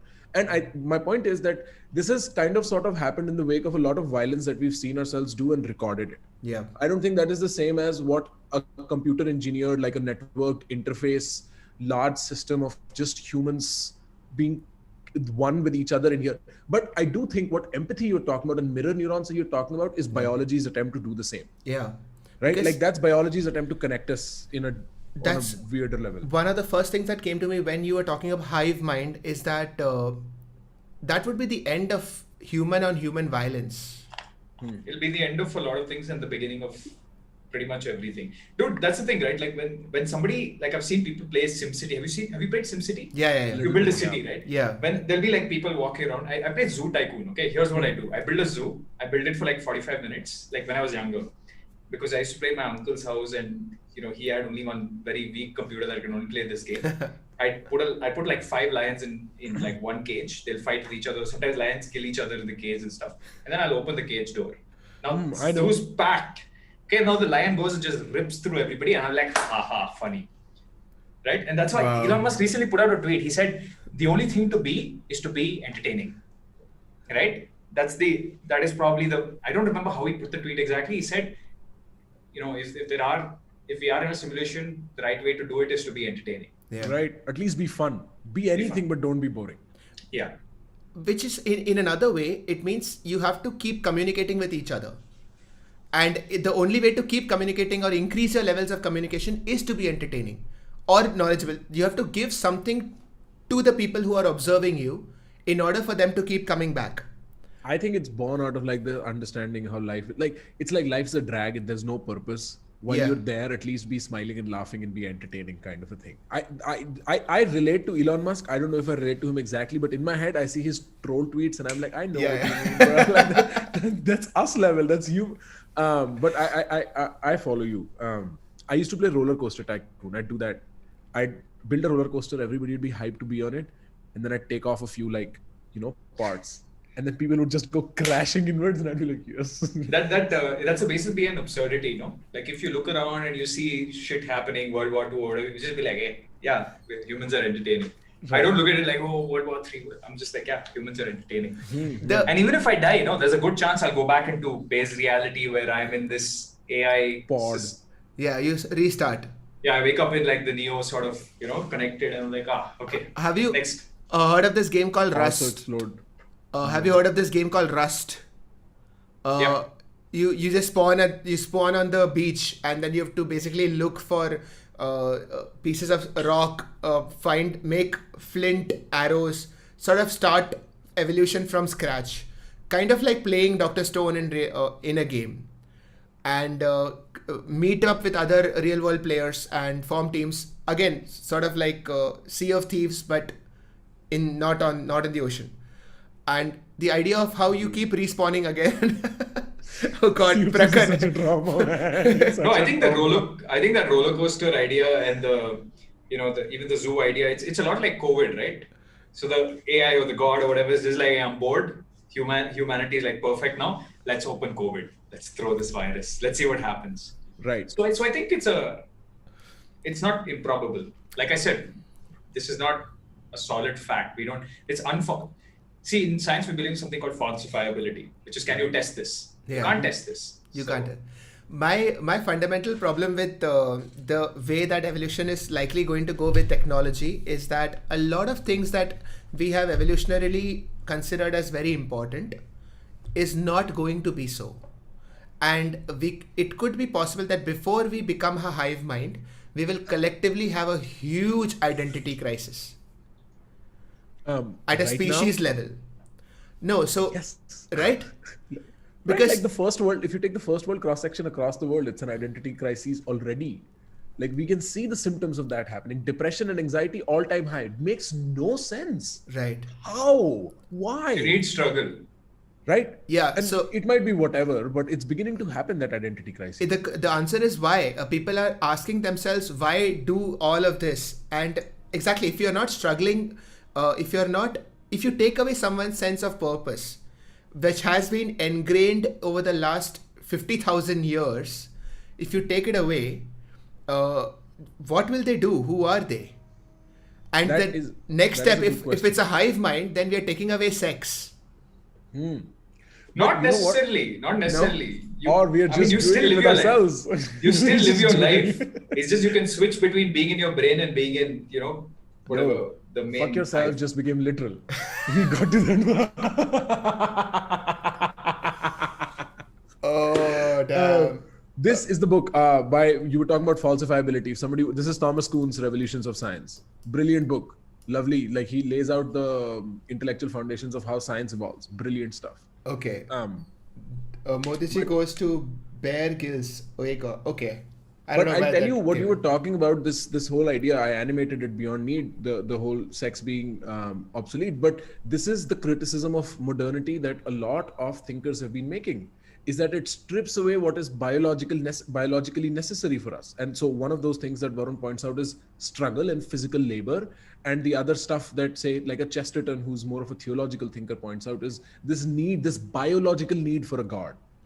right? Like which Peterson also makes the case in a certain separate way. So the criticism for modernity is that it automates beyond what our biology is comfortable with, or what our biology is okay with. So this is also an existing claim. We are works in progress towards what we are hypothesizing. We just think it's an alien concept. If we look, it's happening as we speak. So, very, very random question, but in terms of socialism or communism, that is a fundamental attempt at, is that a fundamental attempt at hive mind? I think so. That's the thing, right? It's too premature. Like, I think, look, I believe in the capitalism idea, I was right? going to say. And the reason I believe in this is primarily because socialism doesn't work. It's a good idea in perfection. Like, if you had a perfect system, problem is, or the thing is, hive mind is a perfect system, technically. So it might work. So it might work. It might work, but then the same reasons why communism doesn't work, wouldn't that also apply to? No, it wouldn't, because nobody, like, for example, like I'll give you an example. Selfish, like Prakash said, nobody's selfish anymore. Nobody's lazy anymore. You and I are the same thing. Yeah, because the central thing is controlling, say, Prakar and saying, Prakar, go, have your fun, but also go do this work that humans need. Or why don't go burn into the sun because we want that experience. Right. Have fun. And I'm not going to say, oh, I hate going to the sun. I'll just be like, I'm still part of, the base hive mind. Right. Just one, like, it's like me sacrificing my nail or something like that. Correct. Yeah. So when you say hive mind, we lose our identity to become part of a bigger identity. The population is the organism then. It's like ants. So we are cells. Is the organism. Yes. Right. Then we are cells. We are essentially like micro components, more independently disturbed. I don't know like how that operates, but that is what ends up happening. Yes. Correct. Yeah. And hormones and neural connections are language and Wi-Fi and all are different systems. Yeah. Yes. So this is where economics sort of comes and connects with biology in that sense, right? Like capitalism, what it does is it fuels the biological incentive of being selfish. The whole idea is solve a problem for everybody else if you're selfish. Right? It sort of bridges that difference. If I put it in an ideal way, then there is other ways in which you can. Dude, but the capitalists who do really well are rarely selfish. They always want to build something for the sake of building it. Like, dude, I'm telling you, money doesn't matter after the first. It's not money. 3-4 it's crores. not money. It's like it's more status. Right? It's like a very complex. And whatnot. Yeah, it's a very complex. This thing. It's not like when people make it about money. I'm just like, dude, after below, I understand, below 100K a year or some USD a year or something, okay, it is about money, it's about, whatever. Yeah. The rest, it's all about status and rank. Like a person would rather take 90K USD a year rather than 100K, but his friend is making 120K. Rather him make 90K and his friend make 89K versus, this other situation. It's just, it's very complex and people don't get it. Like, you have to have started a company and done it for a while to understand it. Right. No, you're right. Like I cannot, the only founder I'm willing to trust or like the only entrepreneur I'm willing to trust is non-selfish is like one day before his invention goes to the market, he's willing to let his best friend take the credit for it. Because he knows within himself he built it, but it's not about building. It's really about something else on top. And I think it's good because that's where magical inspiration occurs. This idea that I will forge my own dream in my own life, like I'll make my life the way I want it to be, is this magical top-down intelligence scope that only humans have, that is fueled by some kind of an inspiration that's selfish. So I don't mind that. Like that's not particularly all that bad. And I think that's why capitalism works, because it's in sync biologically with the way we are. And the other interesting right now for sure, the other interesting thing to point out about it is that economic systems work depending on scale of population they cover. Right? Like Taleb puts it best. I'm communist in my family, socialist with my friends, and capitalist in my... I was going to say that, yeah. Right. Like you have to be. I'm not like, it just would not work well if I was communist at the state level and capitalist in my family. Right? When we were smaller tribes, we were sharing stuff more regularly. And dude, you can actually be capitalist with yourself. You can say my stomach's only whatever. You can say my kidney's only going to get this kind of blood flow. My eyes are going to get this, only so many calories. You can. Technically, I think when we become hive mind, there will be some sort of rationing. Right. And you say these people are just excess, let's just kill them. And also, it's possible. It is already happening, but it will be much more efficient because the communication is better. Yeah. Someone asked a very good super chat question. Meenal asked, the hive mind kind of gets rid of the need for teleportation or gives a different definition. Human to human teleportation. Yeah. Human to human. Because here's what I can do. Okay, suppose I'm this hive mind and I'm controlling Prakhar, Sid, everyone at the same time. Say Prakhar's having a conversation with, say, Rahul, and even Rahul's being controlled. I can just swap out Prakhar and say, bro, Prakhar, now you're Sid from today. You just, take all of Sid's this thing, and I convince Rahul also that this is Sid. I can do that. I can do a personality. Little definition of fuck yourself. I can essentially do a personality swap. Right. But it's like problem solving on a different plane, no? Right? Like teleportation's distance, and you could. But you can't teleport outside of planet Earth unless we have bases there. And there'll be really cool, right? Once we take over the galaxy, we can have insta swaps. And like, if the communication is that good between planets, it will. Why not? I mean, you just need to build a. We're dependent on 2 inches or like 1.5 inches of silicon to carry all of this weight, by the way, through the galaxy. No, you can use the electromagnetic spectrum. I mean, anything that transmits information, right? Yeah. Eventually, we learn how to hijack more things. So this is pretty fascinating. So if you look at normal evolution, like coming back to अपना जो हुआ है, so in an amoeba, there is no hive, there is no mind, there is no brain, there's no central thinking. So there's something called as neural mesh. And I spoke about this a few days ago when we were discussing mob mentality. So there's a neural mesh and there are nerve endings, and amoeba has all these legs that go out, take in food, generate energy and divide. So it's a unicellular thing. But as evolution grew, there was a central thinking unit. And there was increasing complexity of communication between the different parts of the organism. You need a CPU. There was a CPU, exactly. And it's sort of like the exact same thing that you're describing at a organism level. So now we are all unicellular organisms. Exactly. You become species level. You become cells essentially. Yeah. And that's why I sometimes feel, right? Cells, did they have the same story as we did? Like there were these individual cells that were just this bloodstream. I mean, I know this is not true, but like you can just imagine it, right? Yeah. The cells are walking around. Cell YouTube. Technically, yeah, there might have been cell YouTube where like one cell is like, bro, this is how you become a kidney cell, called training cells. Right? So, and then one day they're all like, you know what, guys, let's combine. This brain thing. It's telling us all to like get in order, so let's get in order. But that's exactly what happened, right? Because every cell must have started off as a unicellular organism with its own identity at that level, at the cell level. And even inside cells, now the mitochondria was actually a bacteria at one point. And that must have had its own identity. Dude, one more thing, okay, which it kind of brings me back to the human body system. You'll have to create a similar thing. I'll tell you why, okay? Say there's this person, Rahul, who suppose we run the Hive Mind Club, say Prakhar and me, okay? And we're just sitting there and we're like, okay, let's get, people in who are good for this hive mind. Yeah. And say this gentleman Rahul comes in. I don't know why I'm saying Rahul again and again, but this gentleman Rahul comes in. All Rahuls in the chat, you can leave and say he's an extremist. Okay, say he's an extremist and we say, hey, extremism is not allowed. Or he doesn't tell us he's an extremist, so we don't manage to find out through Neuralink or whatever. He has privacy, locks or some shit. Settings. Okay, and then 5 days later we find out actually he's an extremist and he's making all of us extremists, right? By constantly sending messages on the network saying that, go kill these people, go kill these people. What would we do? We'll delete him. We throw him out, right? Yeah, kick him out. So how would we do it? We'd send, say...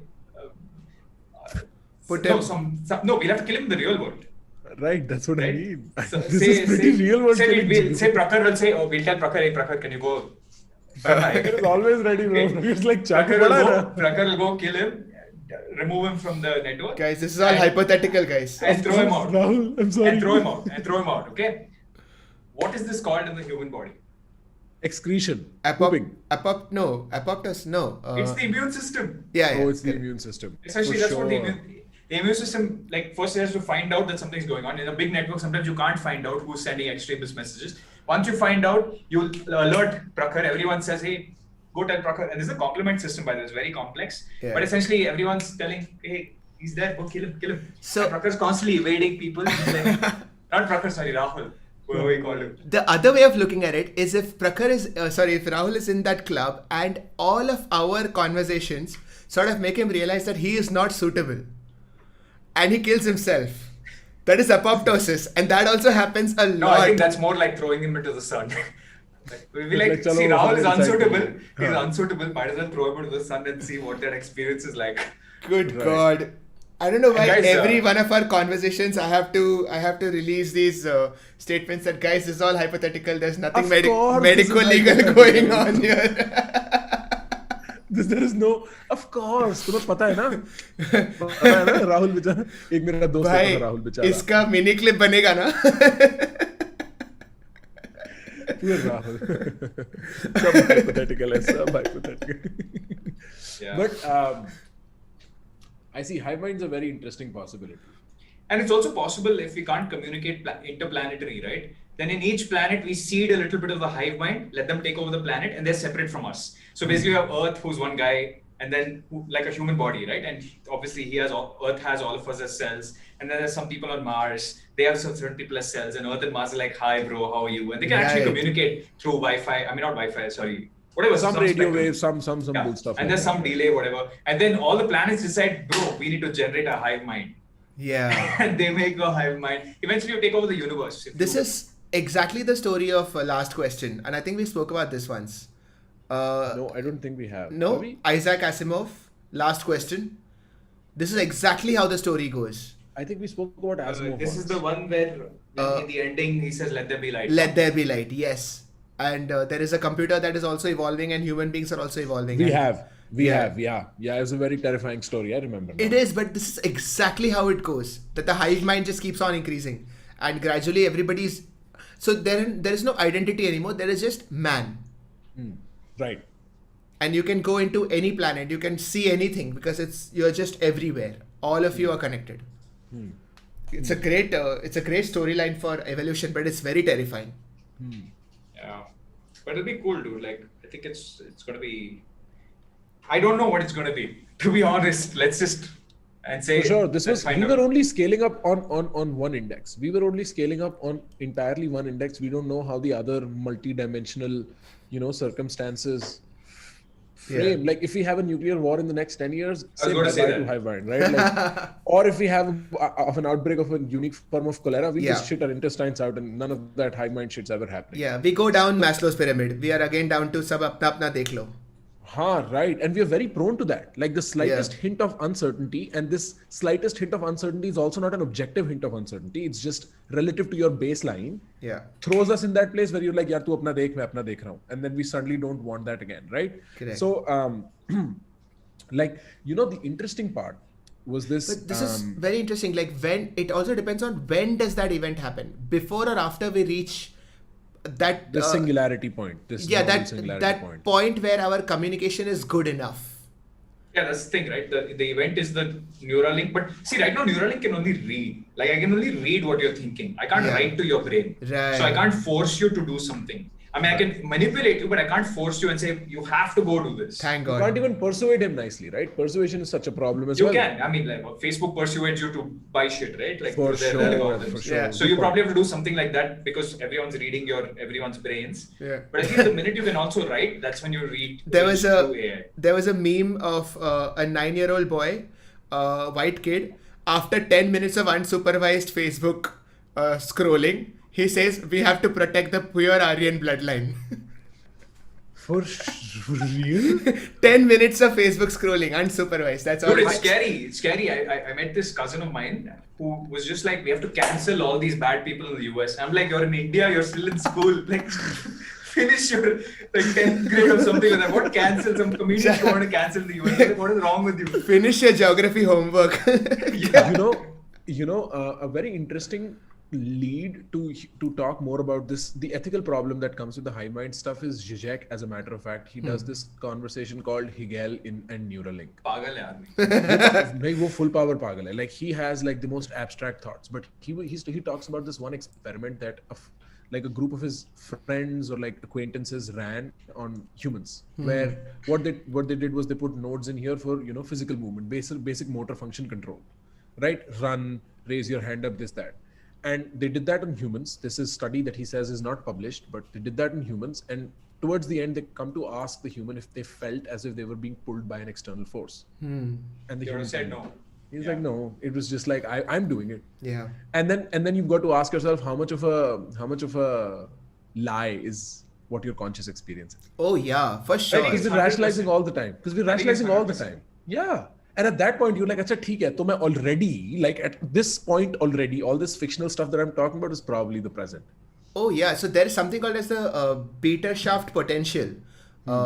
It's called B potential. It's a German word, of course. All these crazy stuff are German words. The idea is that the point where you willingly make a movement, say when you decide I want to lift my right hand. I think there's some period before that. No? Yeah, so there is a time lag and there is a spike in your EEG before you have decided to do it. And so there is a part of your brain that decides to do it, and then you consciously decide to do it. So actually, the brain does it anyway. It just tells you, bro, you did it. Actually, you did exactly. it. It's taking the decision. So the whole idea of consciousness is actually all your energy is spent in justifying decisions you've already taken. Justifying decisions the AI hive mind has taken. Don't forget. The goal is to manipulate you without knowing that you've been manipulated. That is so interesting. Because it is so much simpler to control a group of people by letting them believe that it is their free will rather than forcing them to do stuff. Yeah. No wonder God is God is the preferred explanation. We spent like an hour and a half decoding what people answer with one word. That's God. Oh man. Yeah. It's just cognitively so much more. That's why God doesn't help people, right? Even when they pray, God doesn't help people. God is like, I gave you the problems. Why would I, solve Ouch. and Christians do a great job. Like not just Christians, but like religious people in general do a great job. Be like, this is the way God tests you. And so it's like this self-fulfilling kind of an idea where it's like covered on all ends. You can't escape it. It's always making sense. And they're like, are you suffering? That's because God put you through it. Imagine God put his son through the cross and stuff like that. Right. And in all forms of variety, this comes about where it's like an overarching idea you cannot defeat. Yeah, but the fundamental point is that we don't really want answers. We want peace. We want fixes. We want patches. answers. Yeah, correct. We want patches. And especially answers like this, if it allows you to go about your day and go to work and I think it's fine. Yeah, it's fine. And for society, really, a religious person who does his job and fulfills his society's roles is far more valuable than a scientific thinker who sits at home and does nothing. For sure. Right? So we're talking about how useless we are. Absolutely. No, but you have to start imagining systems inside the hive mind. What will a YouTube look like inside the hive mind? It's all YouTube, but better.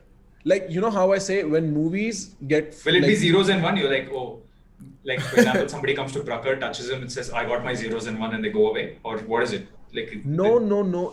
I think it's all experience.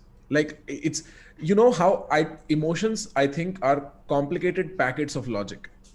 Right? It's just too much logic condensed into a very small packet. Mm-hmm. Fear, sad, happy, right? If you sit and think about it, it's going to be kind of similar. Complex input, simple output. Yeah. Right. So it's going to be too much information condensed as an experience. You're suddenly like, now I know. Whatever that might mean, whatever that might elicit as a feeling, whatever that might elicit as an experience, as qualia. Yeah. But at the end of the day, it's going to be very instinctive. It's not going to be this process of me observing zeros or ones or me watching. I have to watch because of a lack of degrees of freedom. Mm-hmm. Right? It's like I have to watch a film because I cannot be the character in the film. Yeah. I don't have that freedom, so I have to live through my mirror neurons for those 2 hours. So pura theater banega. Then you are in the theater of the absurd. Like when you enter that poetic kind of a place. Yeah, you have to sit through a movie because it takes that long to transfer that much amount of information into your brain. For sure. If that speed of transfer of information is much faster, you could have a movie in your brain in a second. Yeah, or 15 seconds on TikTok. And that's why I say, like, you'll have to inevitably fall back on the question of why. Because it's not just that I've experienced everything in my same chronological cross-section, which is that, say, you and I are like 10 years apart. I've experienced everything in those. I've experienced what death feels like from my grandmother's old hard drive that's installed. You know, like, you see what I mean? I've experienced chronologically everything there is to experience and horizontally everything there is to experience. No? The problem is that we are only talking of transfer of information till the brain. Can you really go down all the way and rewire your hippocampus, your amygdala? For sure. I'm not sure. Like I'm not sure. You can do that without messing. Like no, silicon. Look, you're not going to become part of the hive mind without having a silicon implant in your brain. No, but that even a silicon implant, can it go down? So because if I suddenly transfer 600 GB worth of information into your brain, it has to be coded into your hippocampus in some way, right? So those proteins have to form, the connections have to form. Can you really manipulate biology at that cellular level? It will have to be done. I think let me frame the question we are at. This is the question of how the brain is related to the mind, how the material leads to this immaterial, right? Like this is a very important. See, there's two ways to do that. You do it backwards, right? Which is you manipulate you, and then because of that, you start believing in it. Eventually, it comes into your hippocampus, or you do microsurgery. Okay. Right? I'm not able. Yeah. But here is the deal. Like, you know how you need your amygdala for wakefulness.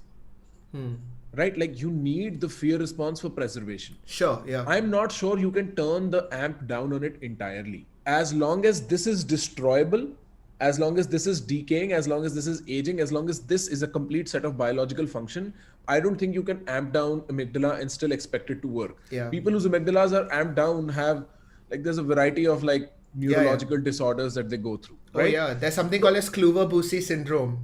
Say that again. Kluver-Bucy syndrome. It's Nice. What does that do? Kluverbucy. Oh, it does everything. You end up eating more. You want to basically have sex with everything. You want to eat everything. You want to touch everything. You want to say everything. You have no fear. You have nothing. Basically, YouTubers in a nutshell. That would be so. Okay. That's a good one. That's a good one. Wow.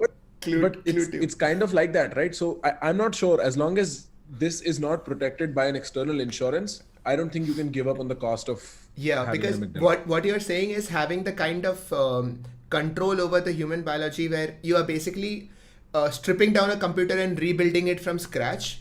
If you can have that level of expertise on biology, then you can do this. Not you till can. then. No shit. Imagine, like, I'm just thinking of a very futuristic scenario. You're sitting at home, you're partially controlled by this AI system.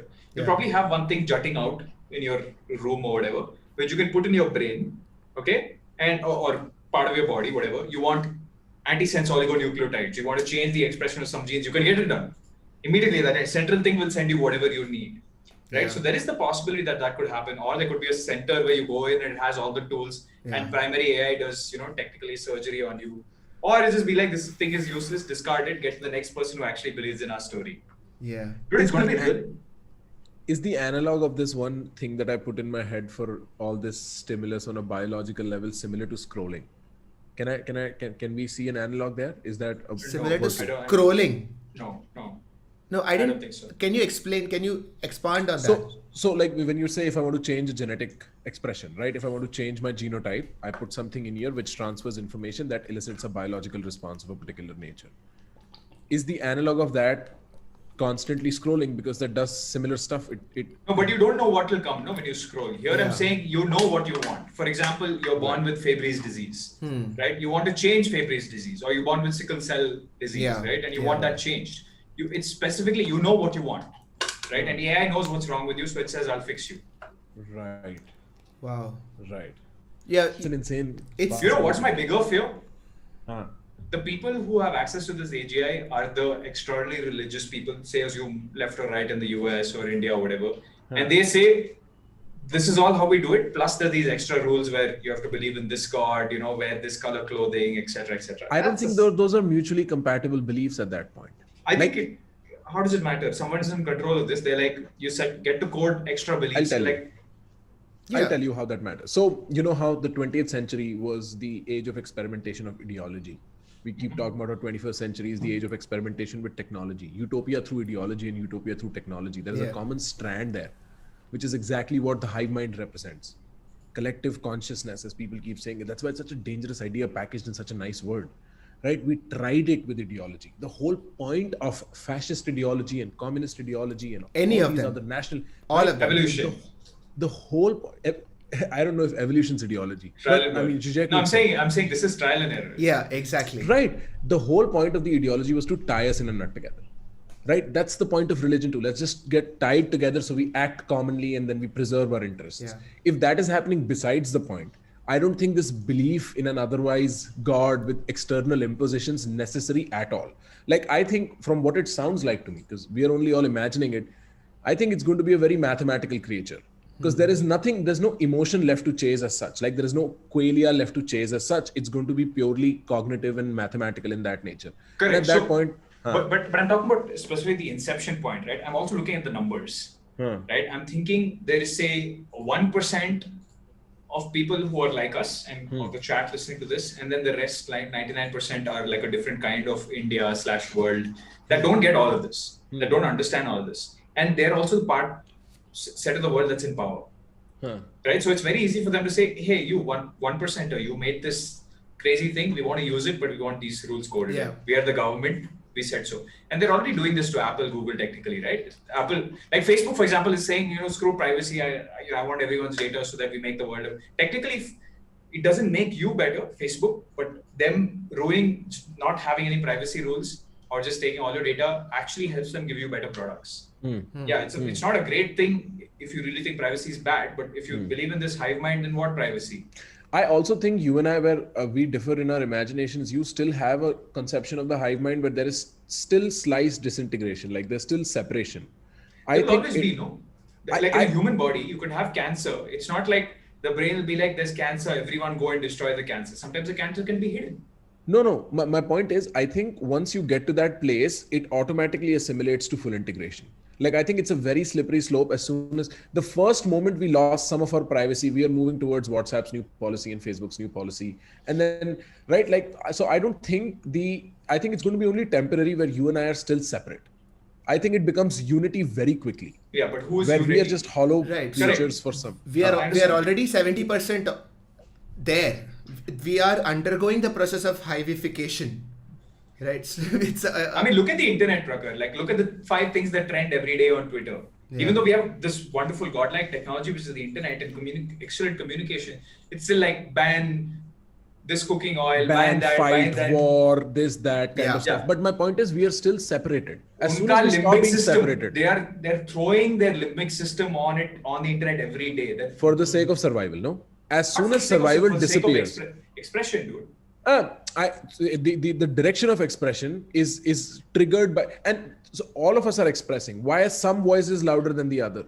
Those are because those voices are probably more unsafe, thus need to be more loud, like, all that magical stuff. My point is 99.99 and 100 are 2 very separate concepts.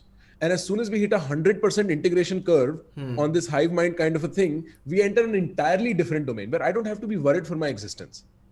Right, 99.9, and there's still some scope of individuality. I still might want to preserve that. So even that line of I don't have to be worried is actually not practical, because there is no I anymore. Right, precisely. At that point, there is no I. There is no I. There's we with a capital W. So we've entered extremely theoretical waters at that point. Like, that's just like... Somebody just asked on Super Chat, what's the importance of having an identity? And my friend, after this conversation, I'm not sure. I don't know how I'm going to sleep. Like, I'm being very honest. I don't know if I can sleep. Who am I, really? I came so happy. I just met my family. Ab main unko ja kya bolunga? I'm not your son. You've gotten this wrong. All of us are your son. Actually, today Rahul is in my body. Jo karega. I'm actually going to go to Wonderla so that I can spend time with you and also have fun. Yeah, man. Yeah. Imagine 2 experiences at once, right? Like, I am at a funeral as well as at an adventure park at the same time. 7.5 billion experiences at once. And not just 7.5 billion. Go put the chip inside whales. Go put it in everything. Today I want to be a whale. Fantastic. Cool. That is so cool. That is super cool. That is so cool. One of my favorite Twitter accounts is Whale Facts.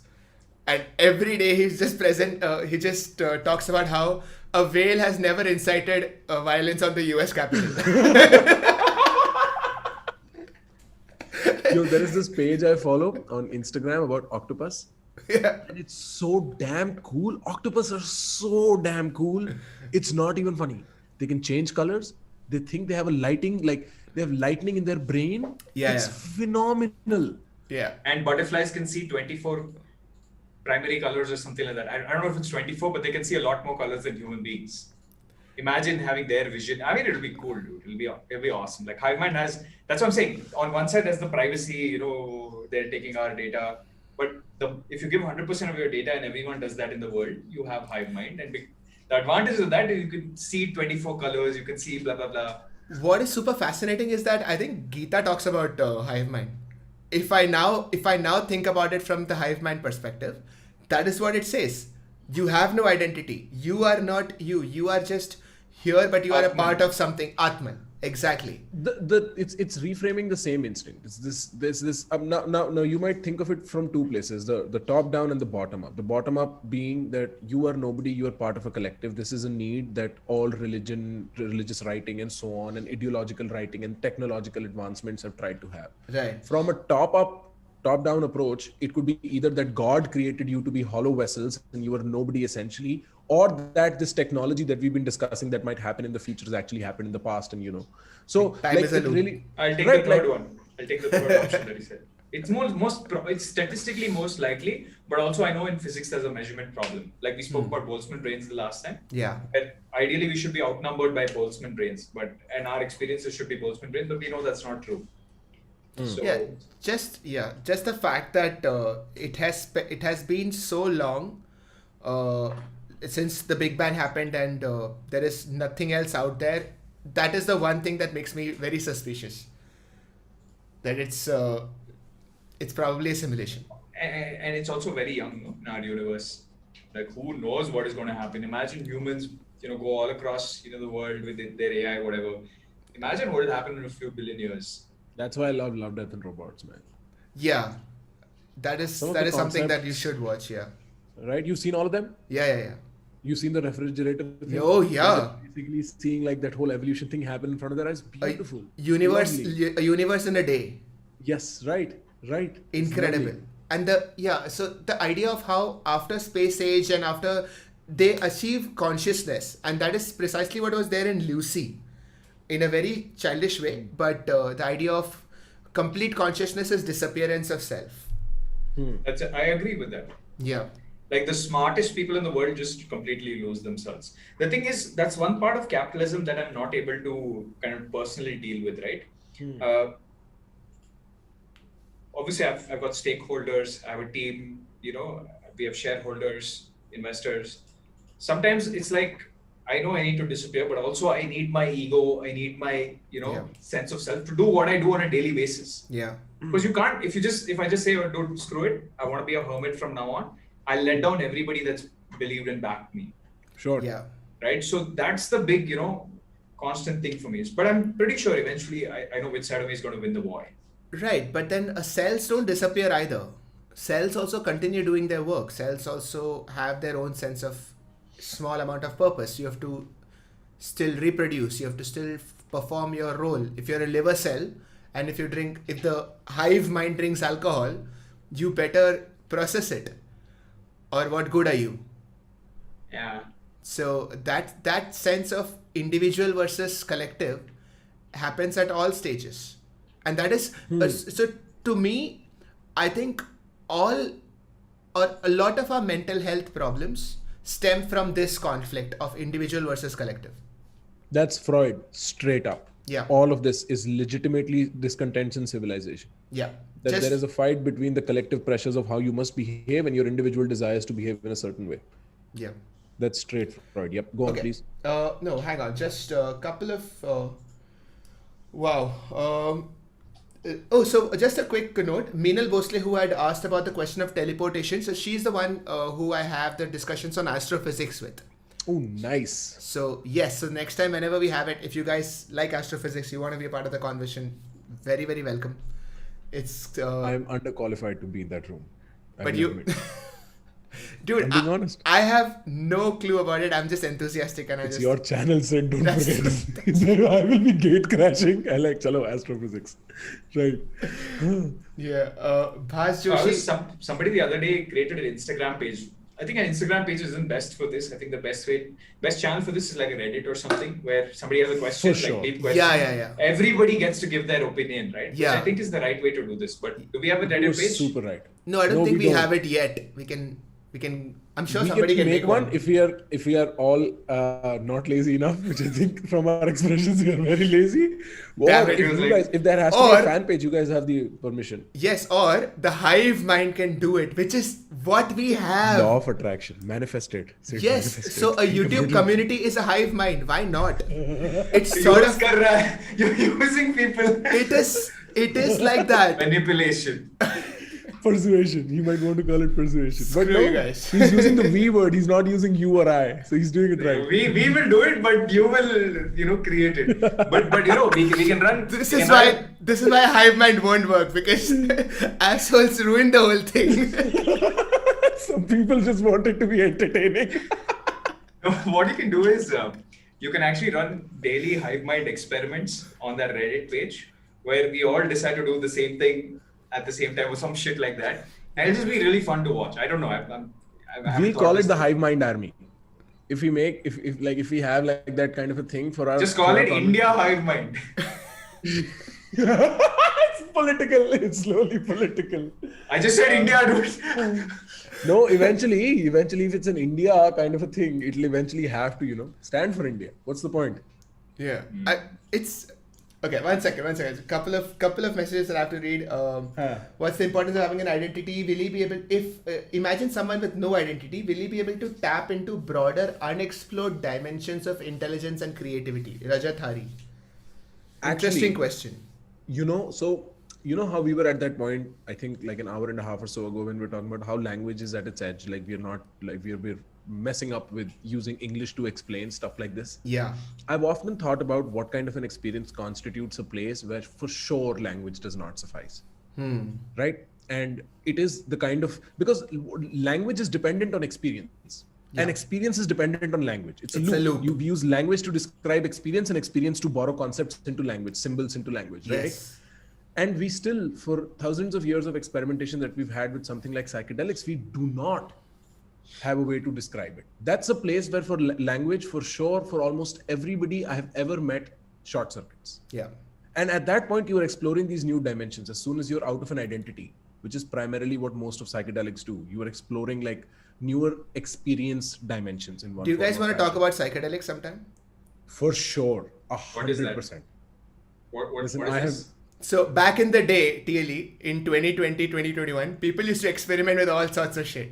People were not doing silicon nasha back then. Yeah. There used to be real stuff. Huh. So yeah, we could talk about it. We could go into I'm the student there. I'll neurobiology of it. I mean, we could... Dude, I'm interested. I'll take you up on that. I mean, and it's still under trifecta of reality, because psychedelics change reality. True. How do you know? You can't say true. You don't have the validity to say true here. Please be careful. As your lawyer, I must advise you that you do not need to confess anything. No, I'm just saying I'll ask you guys questions. I'm a newbie. I want to know what it's like. Haven't had the opportunity to try it in 2050, obviously here. Yeah, I mean, kya milega? I mean, you can download a software. I tried this once. I tried one drug. Okay, it's called binaural beats. Oh, how did it go? You must evolve to ASMR now. Nothing happened, dude. I tried this when I was, I think, 15 or 16 years old or something like that. Nothing happened. Okay. Then I said, okay, this stuff sucks. This is all scam. Yeah, the chemical stuff isn't a scam, I have heard. It's all academic, by the way. Chat disclaimer. It is None absolutely of this is academic. from personal experience. It's all academic. And we've had friends. Yeah. Right. Okay, I'll talk to my lawyer and then we'll talk about this. You guys should have. No, but I was thinking of something tangential to what we were speaking of. Now I lost my. Yeah. Anyway, when I remember it, I'll tell you. This is. No, this is exactly what happens after some of the psychedelics also. I've heard. Your lawyer, think about it. Dude, but the best thing is, like we're having this conversation and I saw one thing in the chat. Somebody was like, how to bowl off spin. What?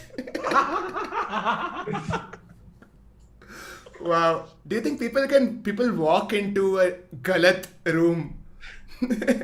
Yeah, and do we look like off spinner? Like that guy's books behind him. He has, I don't know, what is that? Something, everything with a guitar. And what is this? You look like an off spinner. Like a off spinner. Yo, you look like a leg spinner, bro. Do I look like Chair? That was a Yorker. Where did that come from? Okay, Gaurav Moitesh, check out your Insta. Okay, I'll check out Gaurav. I'll check it out. Ayush, have you heard of Advaita Vedanta, which talks of how we are one essentially? Yeah.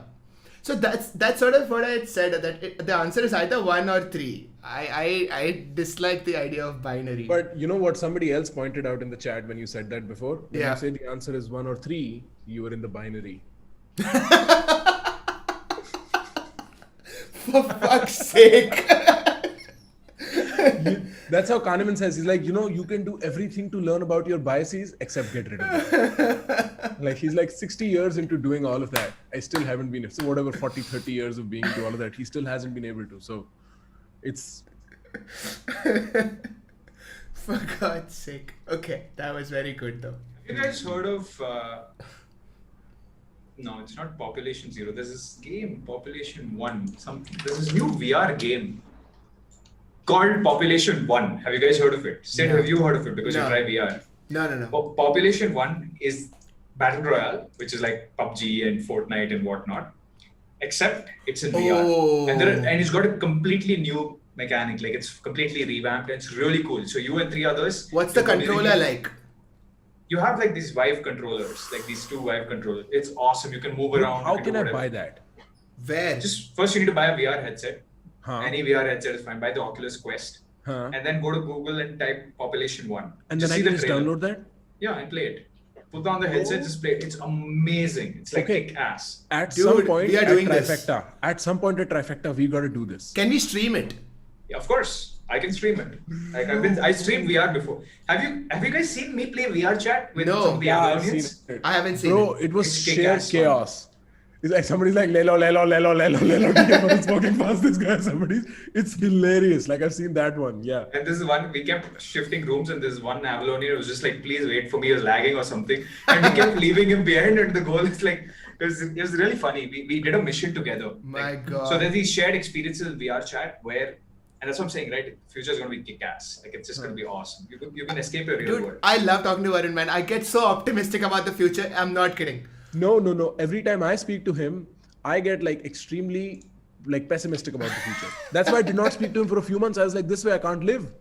Like, I'd rather deal with like monks telling me how to live than him, because everything ends in like this chaotic version of the future that's 30 years away. I'm like, bro, zindagi to jeene de yaar. I mean, it's only starting. So I'll show you, okay? I'll show you. Hang Wait, on. are you sharing your screen? Oh, Hold we on. gotta Hold play. on. Yeah, I'm sharing. Right. This is the one I saw. Oh. High all the time. The guy's name is High all the time. So they were like, we entered a club together, me and like 15, 20 other Avalonians. And there's one guy constantly coming in front of me, but whatever. So essentially everyone copied each other's Goku skins and then we had a fight. Like, I'm telling, like, this is me, okay? I'm telling people, okay, you versus you. Okay, I'm Good saying God. You versus you. And obviously we can speak, right? And so everyone can hear each other and stuff. So I'm like, we're going to have a fight. And it's like a WWE style, like visual fight. Let's see who wins. And this one guy wouldn't leave the stage. That's the only thing in VR, right? You can't force people to leave a place you do. So those two are fighting. The Deadpool and this thing. Bro, imagine Mortal Kombat on VR. Bro, Dude, you that's can do what I anything in mean. VR chat. That's what I'm saying. You guys read VR headsets, we'll have so much fun. Like, it's insane. And that's the one game you can play and actually talk because you're in the real world. Imagine Like- Trifecta VR edition.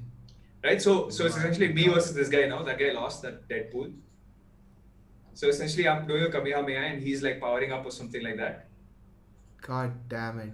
And yeah, so it was really fun. And then we did one more where we had this mission where it was us, like some 20, 30 of us, and we were playing this mission where there's this ship and suddenly the ship gets shipwrecked. And somebody's coded this mission, okay, in the game. Yeah. Ship gets shipwrecked and there's a ship guy, you go to talk to him and he says, there's a key down there, and then suddenly he's dead. Like, you turn around and he's dead. And suddenly you're underwater and there are sharks. Dude, it was crazy. And it was just like, I feel bad that 99.9% of the world doesn't know this exists. Yeah. They all know YouTube exists, but they don't know VR chat exists. But they will. It'll be a matter rate, of time. yeah, because the rate of taking up new new technology is shortened so quickly. I mean, it's everybody will take it up. TikTok VR aa gaya to khatam. That's all it takes. It won't work in VR. TikTok won't work in VR. Really? TikTok is a very like in real life quick bites format. When you're in VR, it's a whole body experience. You will not go inside VR and then look at. I mean, you'll feel every slap. Yeah. Because I think most of TikTok is slapping. There's a lot of slaps on TikTok, bro. You don't want to be there. It's too much cringe for your body. For your eyes, you can probably... No, if you guys get VR headsets, let me know. We'll play together. It'll be a lot of fun. Done. I want to play this Battle Royale stuff. Like, I Get it. really love Fortnite in any case. It'd be super fun. Dude, in this game, you can actually climb and you can climb like big walls and giant buildings and stuff. And you can jump off the building and you get like these jetpacks and you're in VR. Okay, so you can like steer yourself all the way to the floor. God, in the middle of the air, you can like shoot. Okay, can I just remind Prakhar that Sea of Thieves was not even VR? Yo, let me tell you something. Okay? I'm just saying. But I love the enthusiasm, but No, when I play Roller Coaster Tycoon 3, which was the first one they had like cameras on, I would create an accidental situation and then get on the front seat myself. Right? Like, I've been preparing for this moment all my life. That's the point I'm trying to make. I failed once, but I'm going to try again. Dude, I think Prakhar, for the chat, that's contextless, Prakhar got drunk in a game. Like in real life, he got drunk while watching a character go woozy in a game. So think about how much of a lightweight I am. I don't know what psychedelics are or what alcohol is. I don't do all of that stuff. Stop blaming me, chat. yeah, dude. I mean, Come on, man. he got high on life in Goa, dude. Yeah, bro. I totally got high on life. That's true. I never thought of it like that. My mom kept asking me, what are you high on? And I kept saying random stuff. I should have said life. Life, yeah. I mean, Sea of Thieves was too fun. He felt sick. Okay. Java is doing a public service announcement. See, do you have How a long VR I hated headset? it? Sorry, what? I don't. Do you have a VR headset? Sid? No, I don't. I should get one. I should get one too, man. Because if you're good, like, I want to play Battle Royale. I always thought of it when playing Fortnite. I was like, wow, that'd be so cool if I could just run around and shoot people. Like in a video game. Keep saying stupid things. In a video game. ऐसा mini clip बनेगा ना direct. My lawyer will let me go. तेरा कुछ No, नहीं in हो a video सकता. game. In a video game. I keep saying stupid stuff, but in a video game. अरे भाई. Okay, we are. I think we reached the heights of evolution and then we came back down. All right. Couple of things. Wait, what do I have to? We have to. Probably by the next one we will not get VR headsets, but we can definitely do it in a couple of months. A month after this. How much is a VR headset? देख लेना Maybe कितना है? Oculus. $200? Oculus Quest देख ले. No, it's a $200? little more expensive than that. There's an Indian company called Question What's Real. No, those are. So then we'll have to. I mean, they had actually approached me to talk Just go about to Amazon. virtual 50K. reality. Quest is 50K. Yeah, it should be about that much. Okay. ठीक है. That can be done. That can Yeah, be made to happen. that's possible. And it's a one-time buy. Like you buy it and then you don't need this thing anymore. Yeah, it's about 52K. Okay. Yeah. I don't know if this S is good. Oh, go down. There's an Oculus Quest all-in-one VR gaming system. Just make sure Population One works with it. It's 45K. Okay. Shit, it's 45K. That's quite. When did this happen? How to bowl off spin on VR, for God's sake. Dude, I didn't know.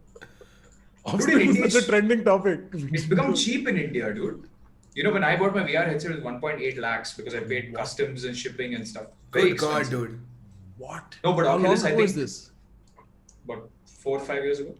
Very long ago, dude. I was And one of you- the first guys in India to get it. And Because you're I was still just like, I using- need to try this. You're still using that one, so it's Yes. Okay. It's time for an upgrade.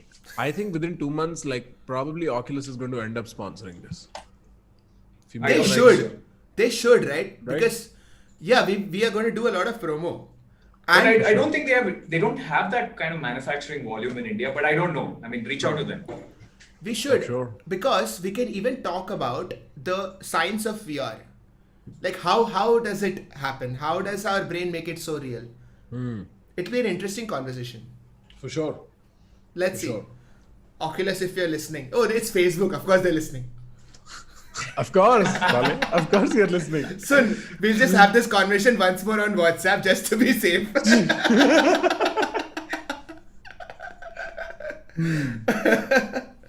All right, man. Okay. Okay, chat. I'm gonna I have a couple of announcements to make. There is this Monday we are discussing 5 stages of grief. We are just going to talk about anger, denial, acceptance. So we're just going to do all that, and Monday night, and the next couple of weeks on the Discord channel, there are a couple of really interesting things happening. So do check in, do join in for that. There's a musical night and there's a poetry open mic. So the link will be in the description, and join in for that. So I think mods, can you please put the can you please share the Discord link? How are your Discords going, guys? Good. How's yours going? Pretty decent, yeah. So somebody from Avalon had actually reached out, Elson. He was helping me set things up, and that's super sweet. He had a lot of interesting, upgrades to suggest. I think we'll do a Discord collab, Avalon X. For Sid sure. Warrior. For sure, man. For sure. But I think we need a trifecta, either Discord or Reddit. I don't like the Discord format so much for text. No. We'll Discord is a pain in the ass to operate, man. Yeah. Like, Discord's not easy. No matter, I thought the learning curve's going to be long. It's longer than I thought. Reddit's just easier. Yeah. And Reddit is a tried and tested format also, and you can put images, dude. Like it stays, like the posts stay. I've never explored Reddit as much. Like I've just gone on It's certain. nice. You'll like it. You'll like it. We should really explore. Yeah. Prakhar is giving me John Abraham vibes for some reason. Suddenly, he's got that look. You don't know single ladies all the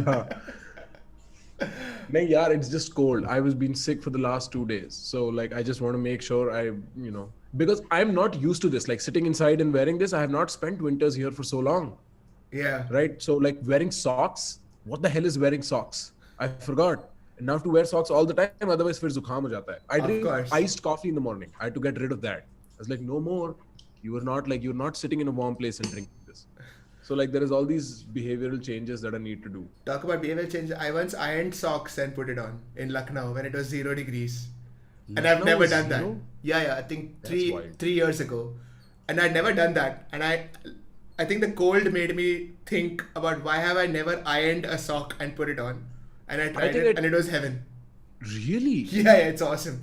I take it upon my youthful like ego because I'm like, मैं inner पहनूंगा मैं तू like I just it's very hard for me to make peace with that. So now I'm like going through the process of like accepting the fact that cold is cold.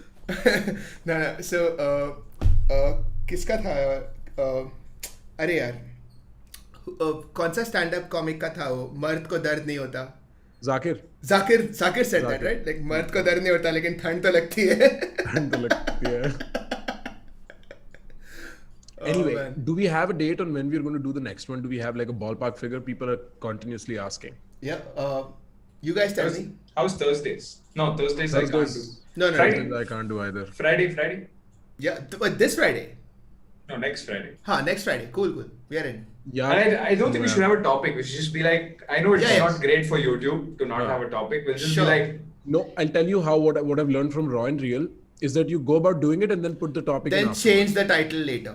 Yeah. Right. Makes sense. That's the best way, because when there's 3 people interested in talking, you cannot hold them to a topic. It becomes it becomes apparent to the audience. Yeah. We did great here. We just went up and down the depth length of the whole thing. We covered a lot of evolution in topic. Right. But we could just let that be. But I have a request. Can we not do it Friday? I have legitimately so little time for my social life. We can do it on Tuesday. Tuesday is cool with me. Tuesday I can make do. Tuesday nights. But can we have a Reddit? Because I want to try some experiments. Somebody set up a Reddit. If somebody's here from Darbar, set up a Reddit. If somebody has the time, set up a Reddit. But you don't need like 5 Reddits. That's my fear. Like there'll be like 1 Reddit. Oh yeah. You can't say that. 1 Reddit means everyone's going to create one. Like, I want to be a mod. Somebody's already created one. Do we want to create our own Reddit? Then do we want to do that? Yeah, let us create one and hand it over to someone. Okay.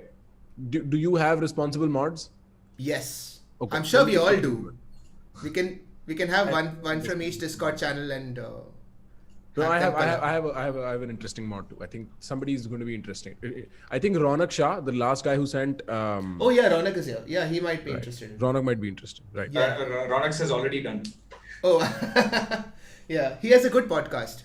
Why does everybody? Ronak's the same Ronak. Somebody said global warming with Varun. What do you guys think about global warming? By the way, last topic, last question. What do I think about it? Well, I mean, I'm. Is it an I think it's opinion up piece? for grabs. I think it's up for grabs. I'm not sure if the human contribution to global warming is as certain as people make it sound with the urgency that it make it sound. It might be. I'm not saying, but the discussion's not over on it yet. So, What do you think, Sid? I did an entire stream on climate change, and I had 2 climate scientists on my stream, and they gave me a lot of data, and at the end of which so there is definitely something that we need to do. So the idea For of sure. yeah, so that much I have concluded that Right. we definitely need to change things, and it makes sense from a very practical perspective. And the reasons why we aren't making changes for a long time is because we couldn't have. Evolution, the way evolution is just stuck in my head now. The idea of how oil and petrol were the only sources available.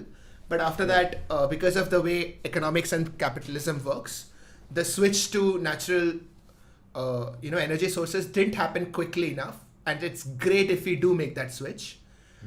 The point of what you said, I don't know how much we contributed. Maybe it was exaggerated a little, but I'm not sure. See, I feel like the problem is real, okay? It's definitely a problem looking at the data, but I think the solutions are all rubbish. Like, yeah, electric vehicles and stuff are good, but like when Greta came out and, they had that manifesto, all the guys who marched, it's all rubbish. They're just like, tear down like the economy, whatever, who cares? Yeah. We just want, they don't know what they're talking about. Like clearly, like sometimes there'll be a problem, you devote a lot of resources to solve that problem and it doesn't work out. And if you ran a business, you'd know, like people would know. Yeah. But they've never done anything and they want to make hundreds of thousands of people do one particular thing without being sure whether the outcome that they're asking for is a possible outcome even. Right. That's my fear. My fear is that they're going to screw it up by putting and also ruin the economy. Like this is a lockdowns thing, right? Everyone's like, yeah, Corona is bad, lockdown. It's the same thing I hear with because of climate change, just destroy hundreds and thousands of coal, petrol jobs. Yeah. Right. The idea of how we are even able to say these things because of the privilege that we have, because of the advances that we have made. So Exactly. It is literally like cutting our own legs off. Right. Yeah. Right. I think you put it very well. The fact that the jury's still out on it, but we need to do something. That's regardless. That's not in doubt. But we should make sure we do the right thing. Right. But and it should not be like it should not be an aberration as much as it should be a change. Right. It should not involve stopping things. Because we don't know like the interconnected network effects of everything that operates. Right? We saw how when you switch off the economy for 3 months, how many people go to shit. Yeah. Yep. Right? It's not. We should never do that again. We should never ever do that again. That's not an experiment that worked out well. Yeah. We learned from it. Make fresh mistakes. Yeah. So the problem is that climate change denial and this problem is very different. So just because we haven't found the solution doesn't mean we deny the problem. Right. So those two things have to coexist. Yes, the problem exists. Yes, we don't know what we should do. Let's not jump to a conclusion. And we find it easier just because we don't agree with the solution. We find it easier to deny the problem itself. So there should be there should Should not listen to Americans on stuff that sounds conspiratorial. Like honestly, wo log to, they take a whole different route. It's like it's a whole different beast. Or pagal hai America. At this point, they're just insane. Yeah. I'm really interested the next time Iran or Iraq में कोई election में कोई झोल होता है, like how the hell will they say anything? Iran में election में तो झोल कर ही नहीं पाते. It's Iran's like a real fortress in that sense. Yeah.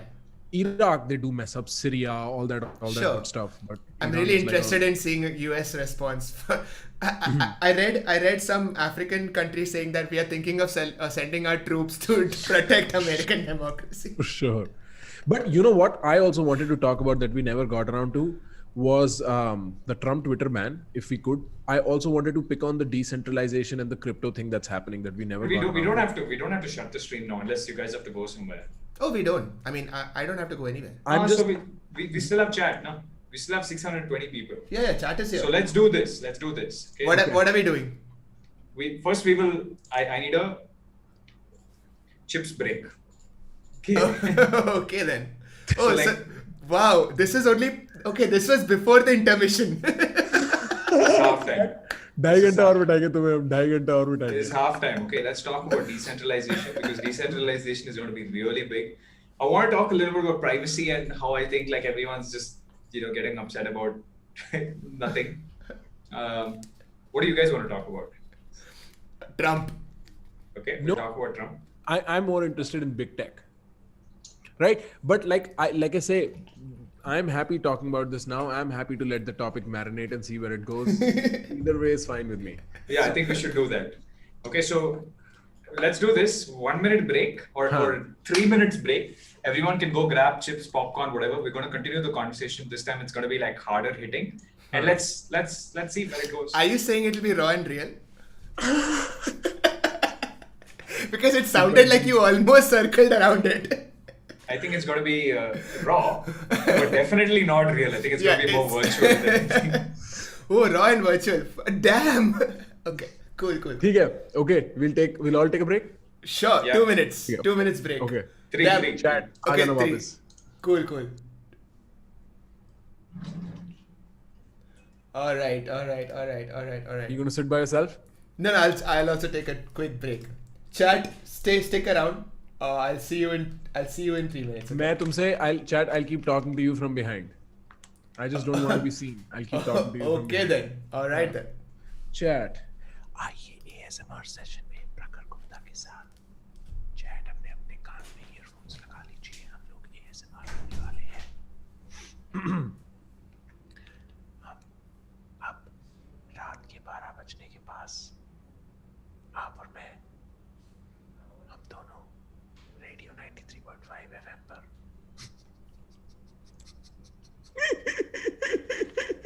अच्छा लग रहा है ये ASMR सुन के हैं साला.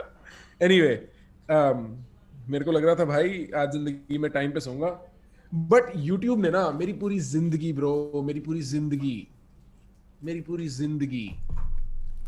लोग कह रहे हैं सेडक्टिव. तुम्हें पता है मेरी गर्लफ्रेंडों ने नहीं बोला आज तक ये. और बताओ क्या चल रहा है. अच्छा अगर ये मेरा चैनल होता ना तो मैं ऐसी बातें कर भी देता जो मैं यहाँ कर नहीं सकता. सिड का चैनल है यार. साले क्या बोल रहे हैं तू? I was doing ASMR. Don't spoil my chat, dude. No, I'm not spoiling the chat. ओए chat तुम बता दो सिड को.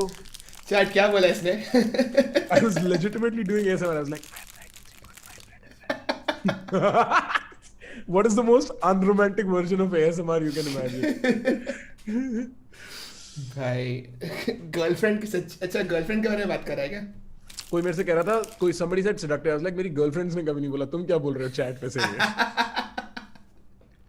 भाई चिप्स और पार्ले से मिला रहे. अभी मुझे डिनर करने का मन ही नहीं कर रहा है. छोड़. Prakhar on the beat. Chat spoiled. Neuroscience of seducing. बाप रे भाई लोगों का इमेजिनेशन इतना हाइप्ड है ना. लाइक न्यूरोसाइंस ऑफ करके डाल के डिक्शनरी खोल देते हैं और ऐसा मैन न्यूरोसाइंस ऑफ सेड्यूसिंग. और प्रॉब्लम पता है क्या है? ऑन द फर्स्ट इंप्रेशन मैं सोचता हूँ यार ये क्या टॉपिक है. And then I start thinking and then I realize यार टॉपिक तो मस्त है. इसमें तो काफी कुछ बात कर सकते हैं. Sid, you found a gold mine ना उस सेंस में. मतलब ये तो never ending content stream. It's a never ending thing. Absolutely. Right? Yeah. Monday nights are going to be like booked for the rest of my life, I think. We're just going to cover. Prakhar Hub. भाई. Yo, मैं बताऊँ मैं ना I was in Goa. There's this one little place I want to give a shout out to. That place is in Panjim and it's called Bun Hub or something like that. It plays on the Pornhub thing. But by God, their food is great. Their hospitality is great. It's a thela, literally. Open all night. You sit next to it and they give you some of the most amazing food. The guy who runs it is an MBA, works at an IT firm, moonlights as this street food entrepreneur. Damn. Absolutely fantastic guy. पता है उसने पैसे भी नहीं लिए. He talked to me for so long. I was like, and he's like, नहीं लूंगा. मैंने बोला पागल है क्या? I'm your guest. I came all the way here to try your food and I loved it. That's why I'm offering you this money. But what like Goa was fantastic उस sense में. That was Food, awesome. next level, bro. But I'm going to be in Bombay soon. What? When? I'm not sure yet, but I have way too many Bro. invites to say no. Aja. But pata kya hai? The problem is if I end up in Bombay and I don't go see Avalon, they're going to be so pissed because I keep telling them I'll come, and I never show up. Aja, let's have a meet. For sure. मिलते हैं. अरे पुणे में, so when you talked of this, Pune में there is a place called Prawn Hub.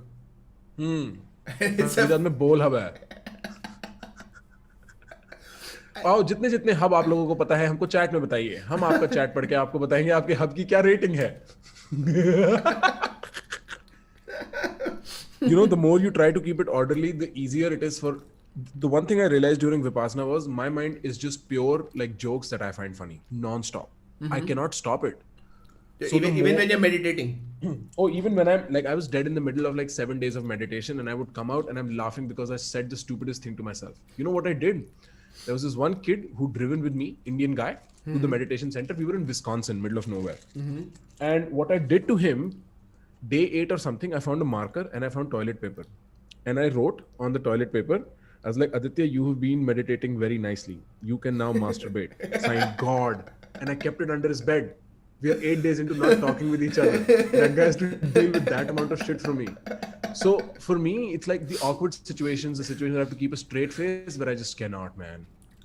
Have you seen this serial called Coupling? No. Bro. So Coupling is one of the funniest serials I've seen. It's a British comedy. 4 seasons. The first 3 seasons are great. 4th season is weird.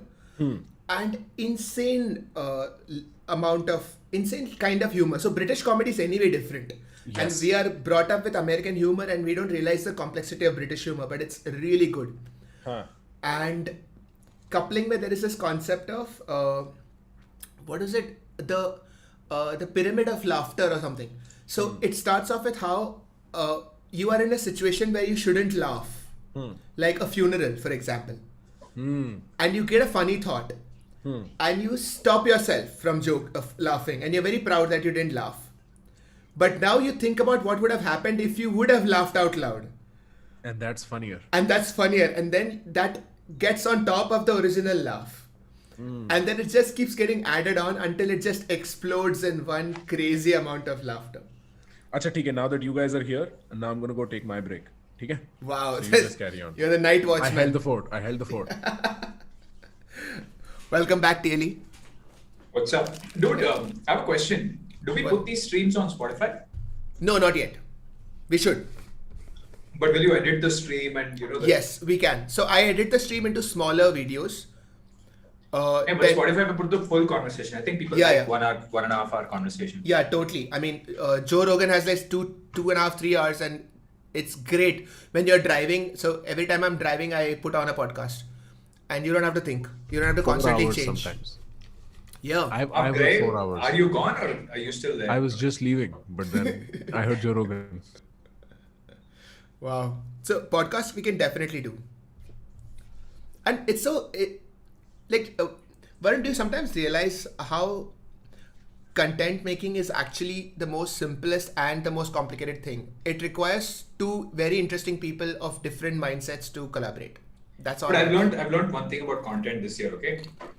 Even if you have massive numbers, like say you get 100k views a video and you're making like general how-to videos or, how do you do XYZ, it's not as useful as you having an in-depth audience. Like, I think where you get loyalty is like depth. Yeah. Like where you get fans is when they know a lot about you and, what your depth is. Yeah. And I feel like today's YouTube it's not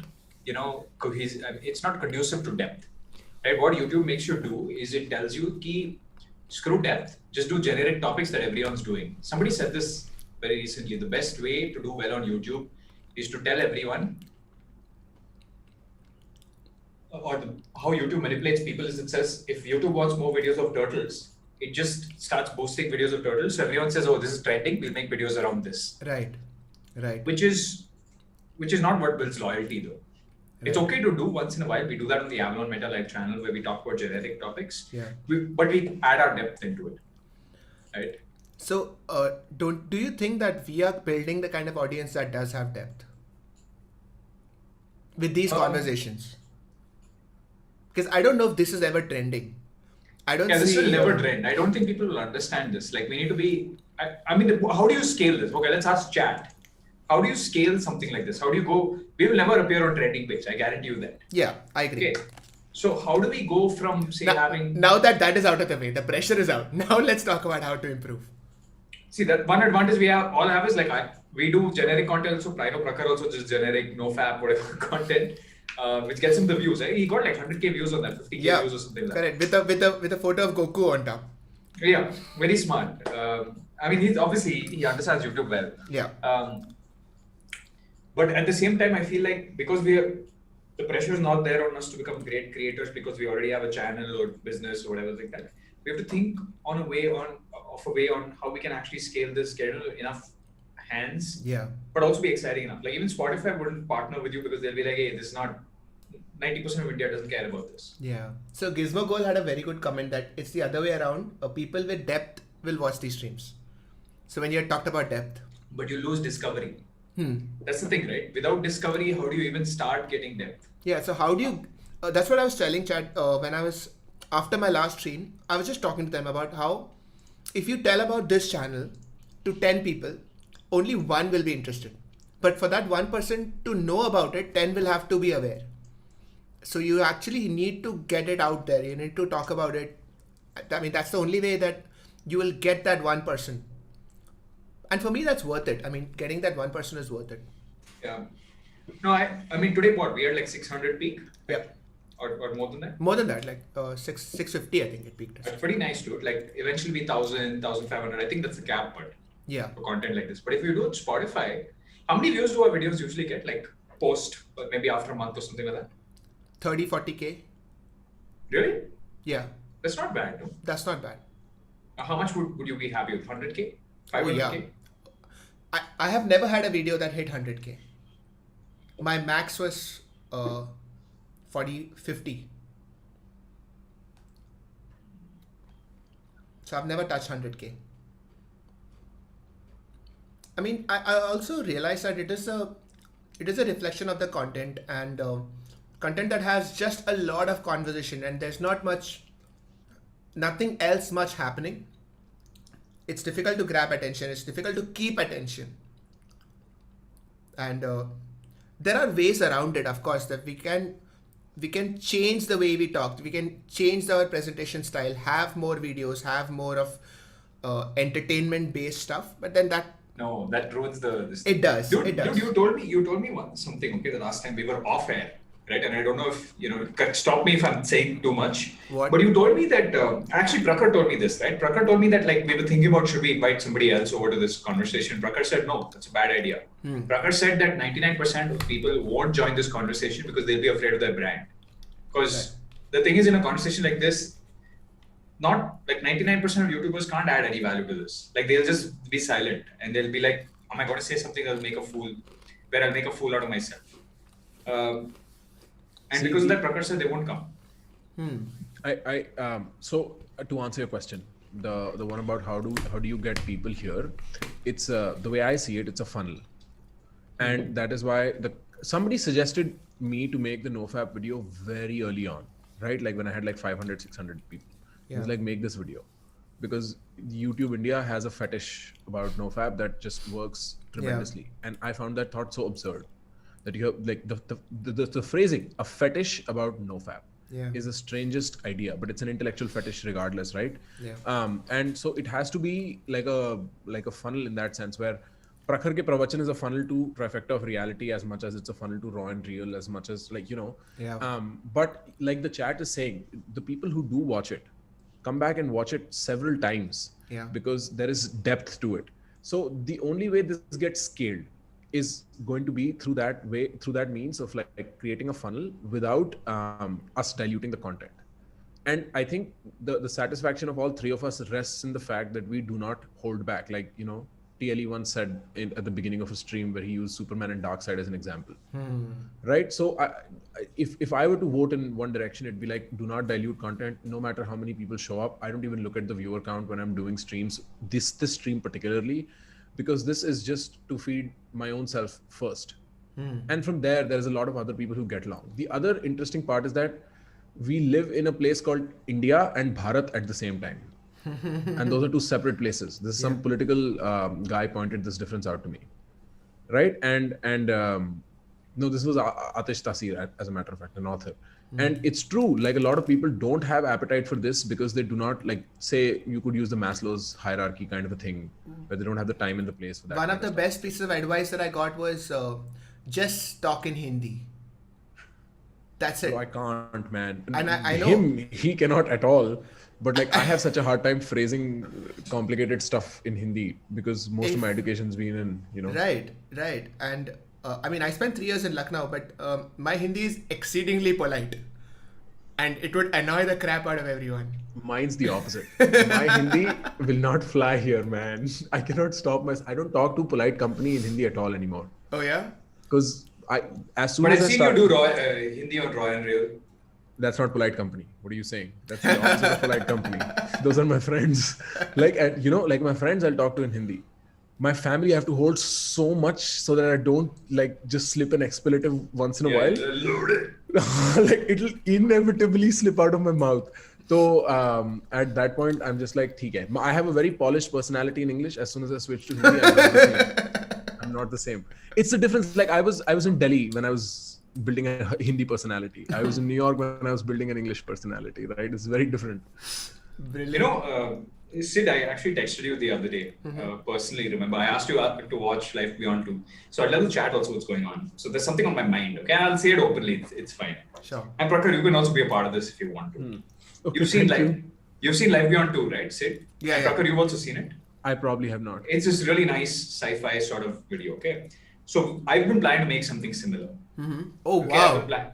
I've been planning to make this, you know, where the Lightning Emperor guides people through these realities. With Unreal Engine, we're able to create these realities. So we'll create like 4 or 5 different realities and we say life could exist here. Yeah. I mean, we'll have to think of a script for it, okay? And I'll be the tour guide essentially. And we have a virtual production set where I can actually show people that, you know, this is a place, this is a place. That's This is insane. where, you know, you have this, you have this. So we have the technology to do this.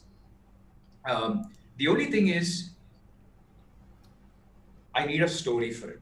I need a fantastic story. Like Dr. Stone is a fantastic story, starting of civilization. Same concept as science. So I want to essentially help teach people science, which is a hard concept by itself, but you can improve their curiosity with videos like this. But I need a story. I need some interesting way to do this. So floor is open to you guys if you have ideas. Tell me something. I'm going to use the example that you gave for the VR headset, you buying it at like almost 5 times of what it is priced right now. I have a feeling that you are too early onto this stuff. Like you know, like maybe the technology is going to mature so much in the next 5 years that it's going to be easier to execute. But right now, I'm talking about it's not in VR. It's like it's a video. TLE has been pushing Unreal like anything on Twitter and you know what it is a very entrepreneurial approach. Like that's how I see it from the outside. I'm like, no, it's going to be massive. Unreal, forget about Unreal. Sure. Game engines, VFX engines are going to be so huge. So your Discord community was making your offices and stuff, right? They made it, dude. You should wild, see. bro. Yeah, I'll I show saw you. it. I'll actually show you. Live, okay? Sure. Right. So like this early mover thing, this spotting a trend early or anticipating a pattern early is a very entrepreneurial trait. Right. I do not have that as well. I have what I would think of as a philosophical trait in the sense where I need to break down everything, make it smaller and then put it back together. And then, you know, in that sense of like a cognitive thing. But by the way, Sid, I'm sharing my screen. Yeah, sure. Read Almanac of Naval, Ravi. Oh, yeah, of course. Naval to. So check this out. Eric Okay? Jorgensen, no? Check this out. Holy crap. Okay. So this is something that somebody made today. Like this is just, we were reviewing stuff today. And this is some character, an Indian lady character, obviously still texturing left. Somebody made a sci-fi parking lot. Really cool stuff. So every day I get to see my students who I've trained just create like awesome stuff. Dude, that is beautiful. One guy made an entire movie. Somebody's created an entire room. That is fantastic. So you're going to see a lot of cool stuff coming out from Avalon, Meta, where We teach people how to use Unreal Engine to its maximum capable. Just look at this stuff. It's like, it's beautiful. So that it's so interesting, the kind of possibilities that a group like this has.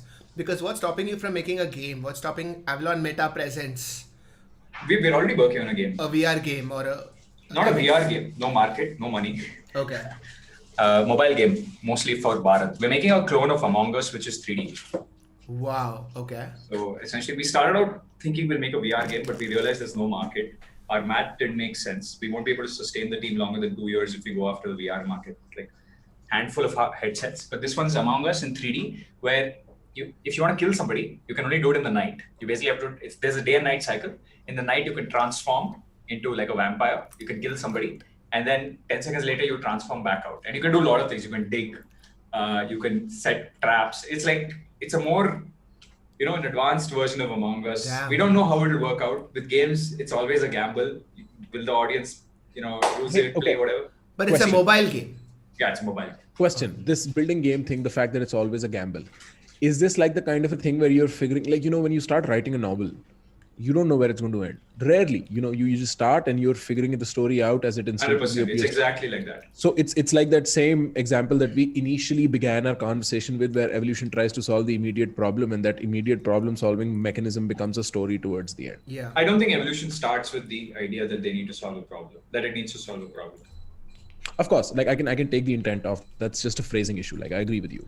Because It's kind of like that. you made the mistake of why. Again, I have a problem.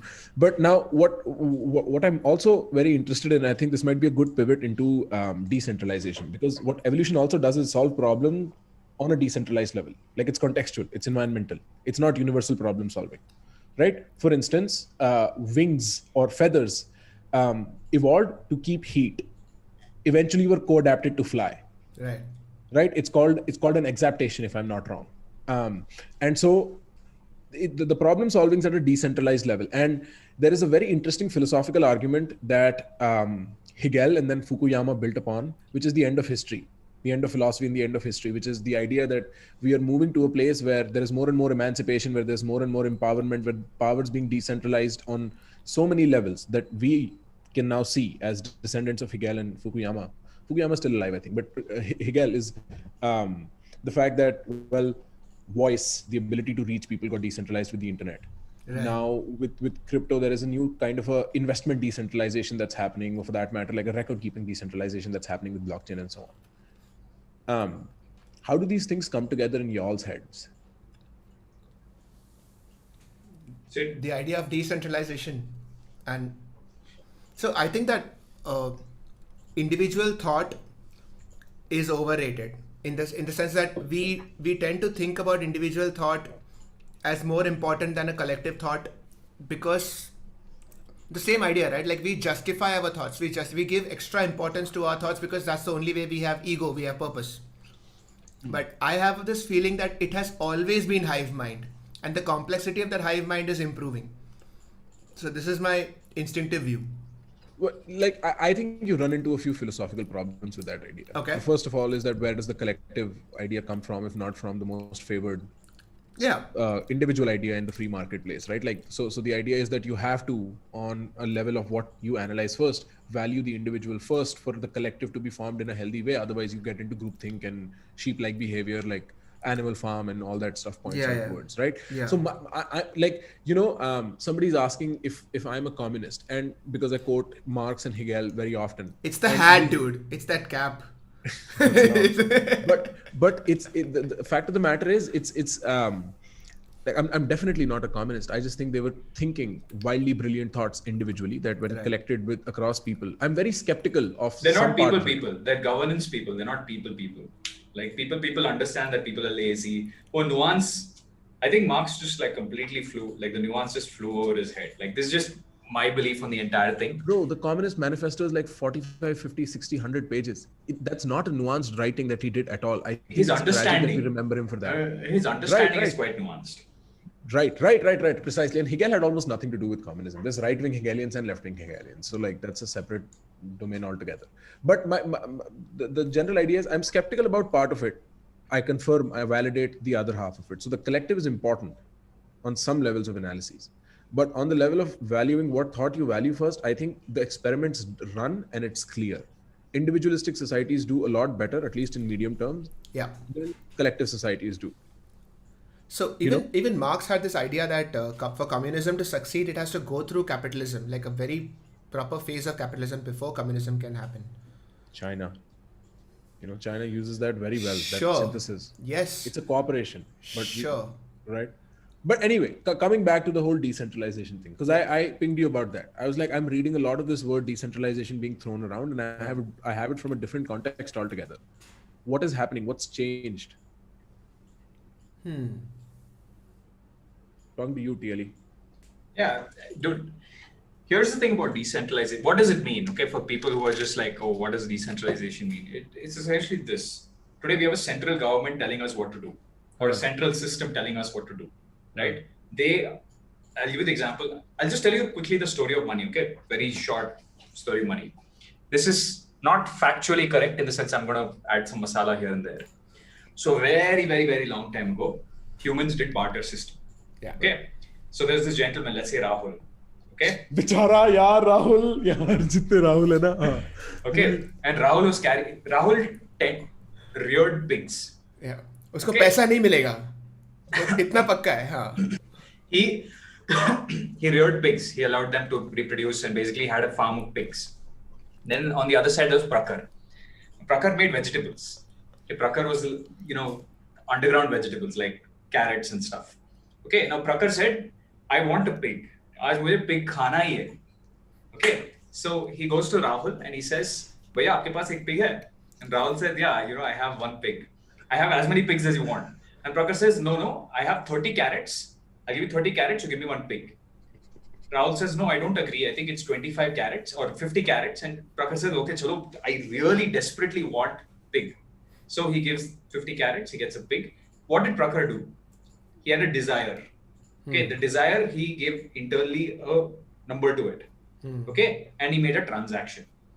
The only thing is in barter system, if the pig guy wanted to consistently sell his pigs, he needs to constantly find people who wanted pigs. And that's hard to do, right? Like, he's just going to walk on the street saying, who needs pig?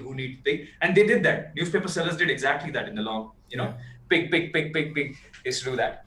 But what eventually happened, and the second thing is pricing, right? Prakar and him might have had a 15-hour argument about, Mayya, it's 40 carrots versus 50 carrots.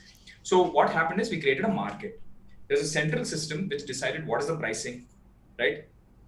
How many carrots equal to one pig. So let's assume there's a giant board where somebody wrote 50 carrots equal to 2 is equal to 1 pig is equal to 15 something umbrella is equal to something else. So they made a equation between all the things that you're selling. Right. And that's essentially the spawn of money, right? Because eventually people found out that people can't always carry the pigs, even if you get the exchange rate right. So people came up with seashells and they said, we'll trade seashells. Problem with seashells, even though they were rare, was somebody would just swim, get the seashells from the shore, and they would have not done any useful activity except just finding the seashells and giving people these seashells. So we had all these hoops and hurdles, and eventually there were banks to save on gold and etc. etc.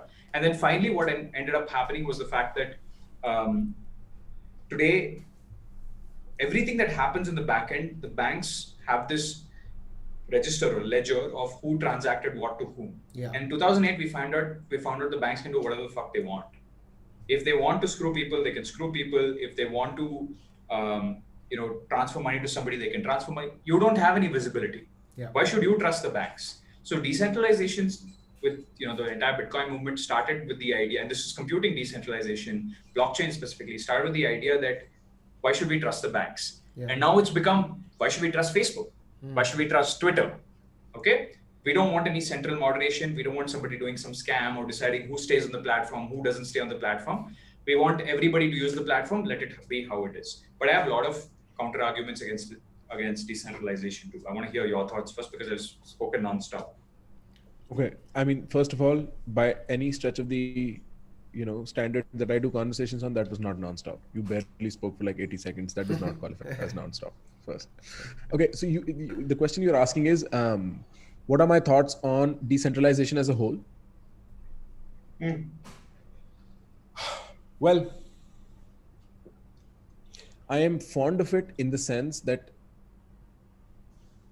if you look at the graph of history, decentralization has seemed to work the best, not in the scale of the fastest, but in the scale of the most robust. Right? We create more robust systems when we decentralize. We definitely slow transmission of information, flow of goods, which means an overall flow of bandwidth, which means we slow down the process of cultural, technological, whatever evolution we are on to. Yeah. But it definitely makes the system more robust because it has faster healing properties. So from 2008 financial crisis, part of the problem was the virus the virus infected one spot, Wall Street, New York, but the impact of that one spot, of that one tumor, was felt all the way in Europe, even up until China, right? And it becomes very messy to clean that mess up. It becomes very difficult to clean that mess up.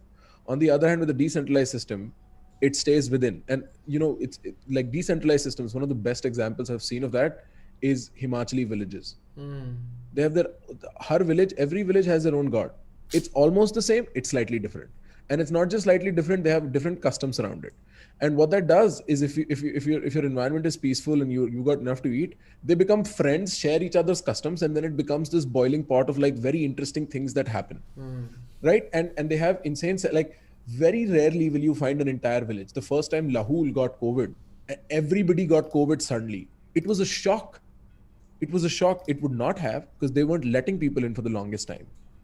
Right? So like decentralized systems have that advantage. And like it also begs the question, there's an embedded question there, where are we on the graph of chaos and order? Are we moving more towards chaos? Like, are we at that point where we are storing too much potential chaos for marginal unit of order achieved? Like, for instance, nuclear weapons, too much potential chaos, marginal advantages, nobody fights a war for, however long we can imagine. So there is a lot of that mathematics that if you were to take it logically, we need to do to really figure out if top-down intelligence is better than bottom-down intelligence going forward. First of all, nuclear के बारे में ज़्यादा बोलना नहीं चाहिए. Trump is still there for one more week. I'm just saying. Second of all, I think they won't let him enter the room or launch test the codes. Apparently, Nancy Pelosi asked them to change the codes and not give it to him.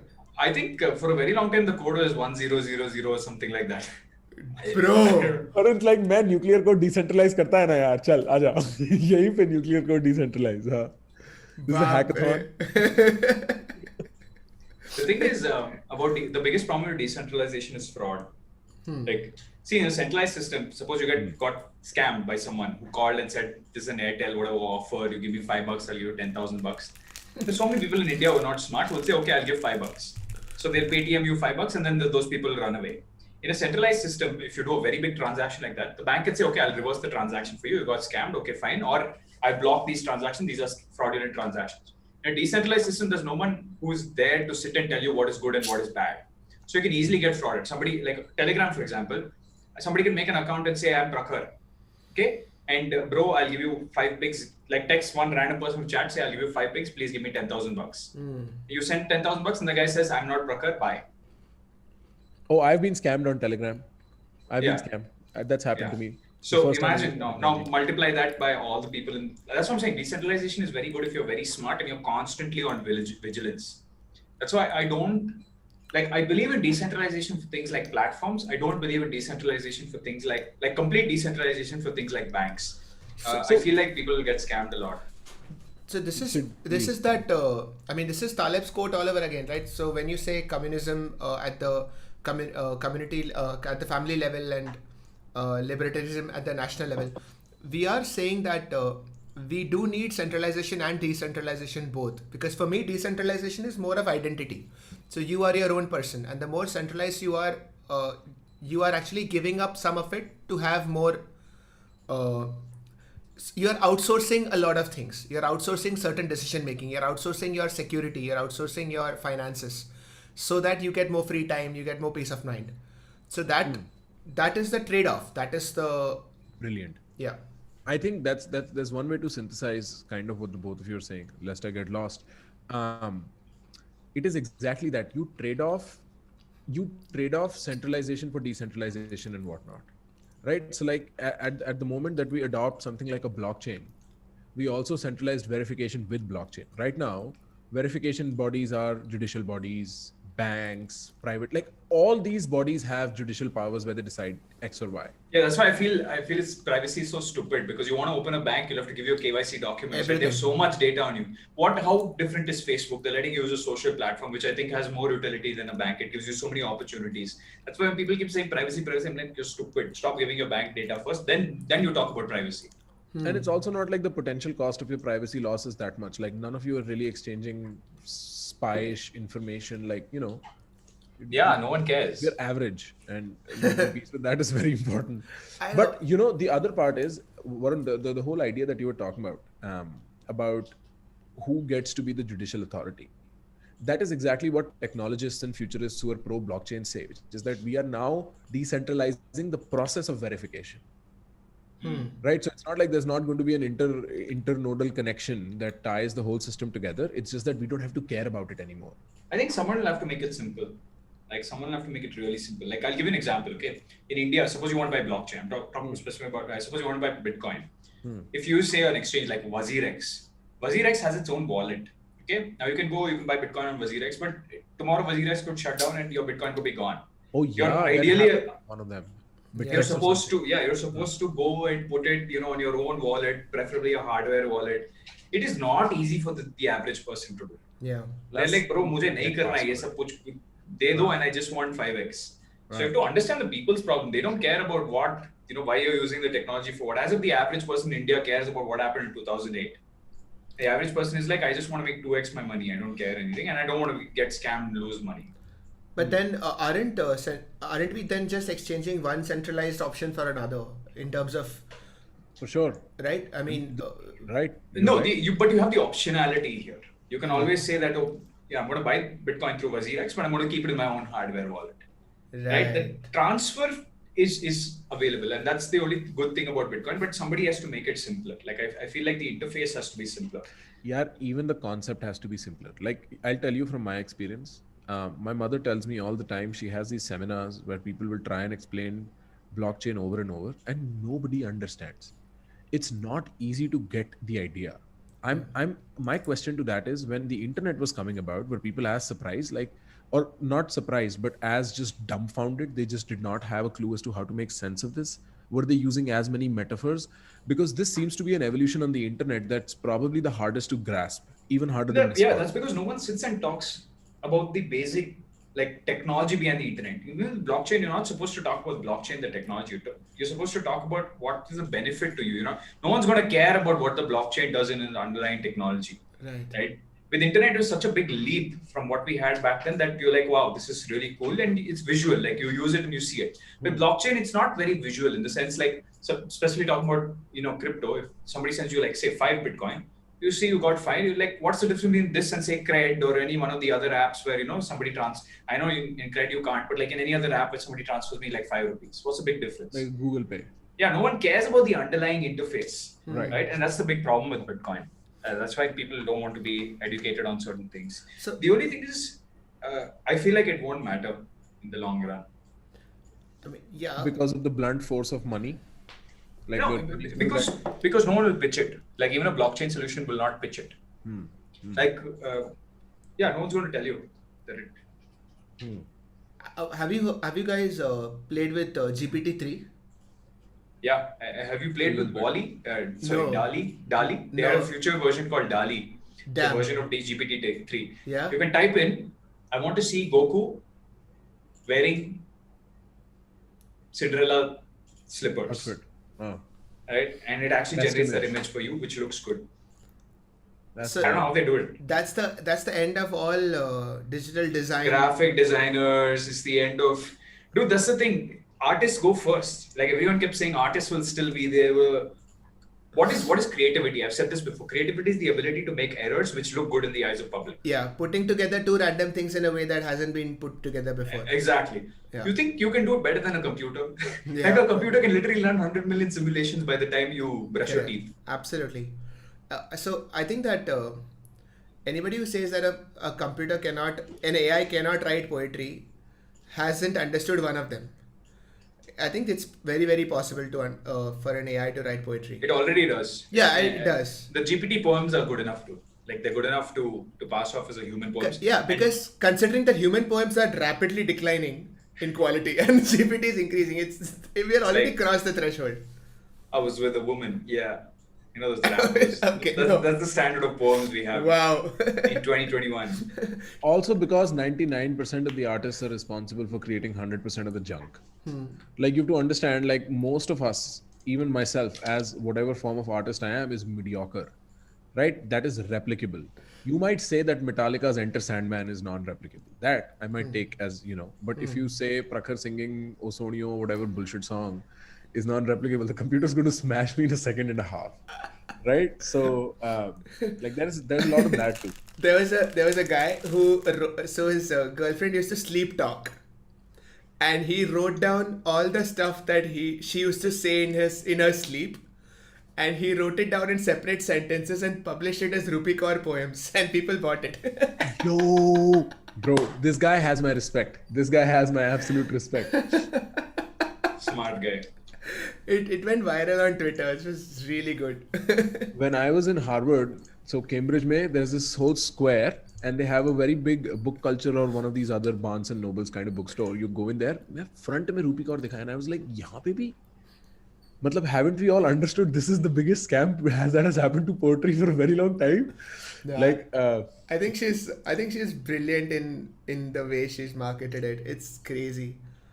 Because Tell me more about Rupee Kaur, because this is a topic I don't know so much about. What is it? just A poet? just go to Google Images, write down Is it a Rupee poet? Kaur. she's No, a I to want see you the guys to expression. tell me. She's I a- want to see the expression on your face, my friend. yeah. Just read anything. Just go to Google Images, search Rupee Kaur, read any of her poems. So no, This is what I'll be frank. Calling her a poet actually opens up this whole existential question of what is poetry, And that's why you should not. no, Like, and for no, she's an artist, no doubt. yes. Dude, Not till poetry. now I was confusing Rupee Kaur with Rumi. Oh no. Don't ask why. Bro, it's like a sentence broken into 4 indents that would have been part of a bigger sentence somewhere, possibly part of a bigger paragraph somewhere, possibly part of a bigger point written out in either prose or like whatever. But it's just that one sentence that sounds What nice. is it? What did she talk about? Love? Of course. Yeah. So Of course, it's somebody has different put varieties it. of pain. Yeah, somebody mentioned on chat that one of her sentences is "It hurts when you are in pain." That's it. Yeah. And it'll be 3-dendent. It hurts when you are in pain.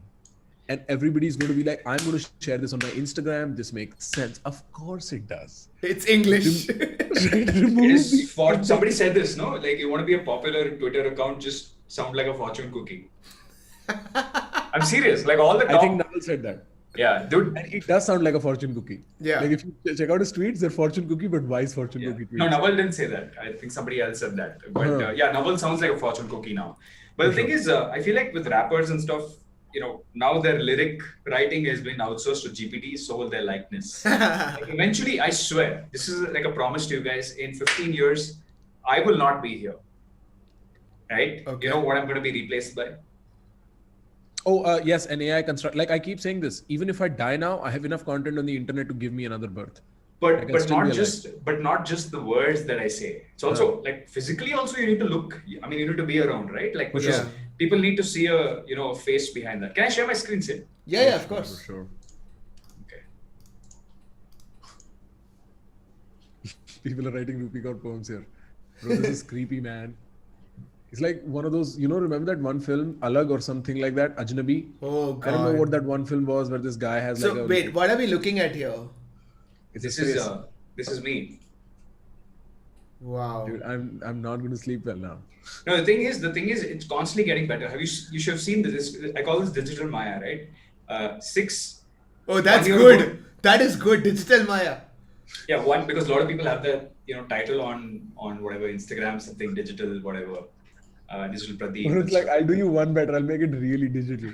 Yeah, I'll make it. I'll tell you what digital. I'll show you what digital is. The thing about digital Maya and stuff like that is, you should have seen him 6 months ago.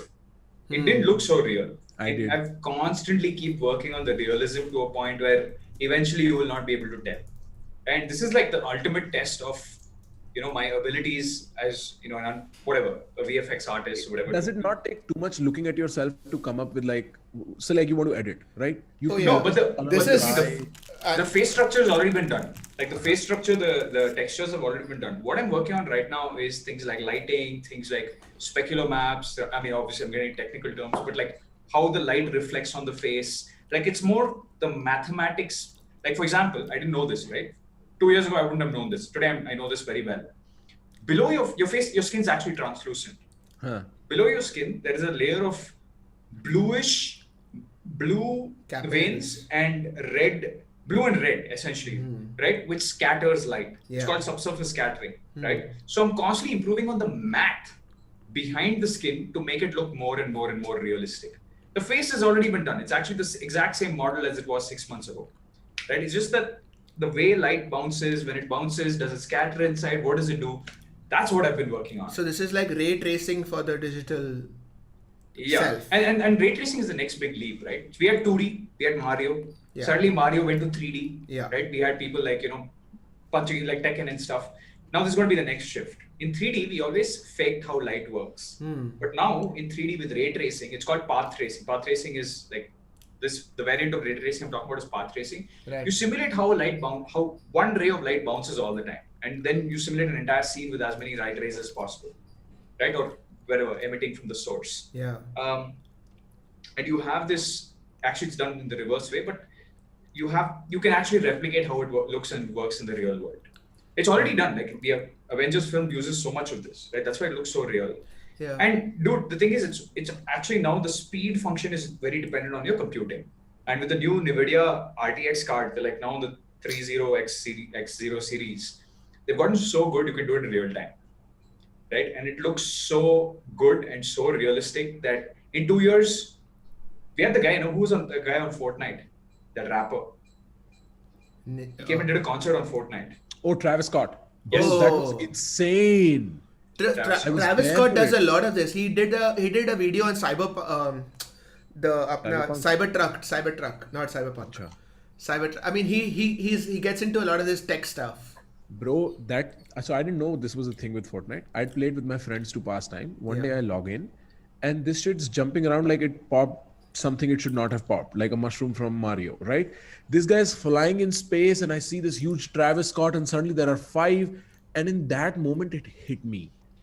I want to see that like close up. I want to feel what that feels like. Dude, you just come with me in VR to VR chat. I will show you sites where you will want to come every day. The only thing that's missing right now is the social experience. Like you'll have to do it alone. Alone is boring, right? However, big the pyramid is, you want a bunch of friends to experience this. So are you surprised that Facebook hasn't gone VR yet? They've started a project called Facebook Horizon, but Facebook is very famous for buying companies. And I'll tell you why. It's important for everyone running a startup to understand this. If you have a big company, you have say 10,000 employees, and you want say 300 employees to work on a project together, they will just not work on the project together. They will do a bad job, they'll be slow, one guy will be absent. That's because no one cares. Like there's no financial upside for them. That's why financial upside is so important. Why am I constantly every day focused on how to make education better? Whether it's game design education, game development education, or whether it's VFX, or whether it's actual education like sales, marketing, whatever. Because I have a big upside to gain from it if I do it right. That's why if my employees don't come on time, I'll call them. I'll be like, why are you not here? Whereas in Facebook, nobody gives a shit, right? That's why they don't care. Their existence is not dependent on it. They will only work at 5% capacity. Even though they have the capacity, all those employees have the capacity. The communication will be poor. Somebody has to constantly think about it, like be obsessed about it. That's why startups win. And Facebook could have built Instagram. What did they do? They bought it. Yeah. Right? And they will continue buying companies that make sense. They tried Horizon. I don't know what the status of the project is. But if Horizon actually comes to light, at least it will kick off VR. Horizon not very realistic. Right? I remember Zuckerberg showing a video of him going to a meeting and sitting on a boat and stuff as a VR character. And then they've done Oculus and stuff, right? The only thing is, they made investments again. They bought Oculus. Yeah. If I'm not wrong. But the thing is, to build software for it is a different beast. You have to constantly think about the user. And I keep telling this, okay? And especially when I talk to VCs, I tell them, because they ask about what is the ecosystem like, the VR ecosystem. VC reached out to me for this. I keep telling them, look at where the concept of Reddit or social media came from. It came from 4chan. You guys heard of 4chan? Yeah. What is 4chan? 4chan is trash. There'll be like, an anime character girl like abusing someone else, some shit. VR chat is very much the same. Right. It is just this mashup of random stuff that is free. You can do whatever you want there. Yeah. And that will eventually pave the way for things like Facebook Horizon, which I think will be the MySpace of the VR world. So it's like the seed stage version of that. Yeah. And then it keeps evolving over time. Right. People keep and guys, in the next 5 years, this is going to be there. Yeah. We are all going to do these live sessions in VR. And that's why I'm so upbeat about things like Unreal. If you learn Unreal or you learn Blender or whatever, Unreal is better. But if you learn these, you're able to create content for that. Yeah. Right. So I can say, come over to my house, and it's already there in VR chat. You can make a level in VR chat. You can upload it to VR chat. You say, come over to my house. Imagine you have your things. Imagine Discord VR. Like VR chat is Discord VR. VR chat is Discord VR. Yeah, but you're literally in a room. You're literally, if there's a music night. It's exactly that. I'm going to play this with you guys and I'm going to show you, dude, this is Discord VR. It's just that people don't have the equipment. Oh my God. It is that what he means is it's pure chaos. It's fun. It's a lot of fun. It's like the real world. The only thing you can't do is you can't like keep people out of a certain space. Like they can come stand in your face. Right. You can't punch people yet? They won't feel it. I mean, today, if I punch somebody in the real world, give it time. They'll feel it. Yeah. Like they'll get hit and they'll like move backwards or whatever. In VR, you can do that. They'll just be like, this doesn't hurt. So you need some blocking, restriction. You need wow, I can't think of any social company, any internet company that will not invest in VR. They will all benefit from it. Zoom will benefit from it, as somebody said in the chat.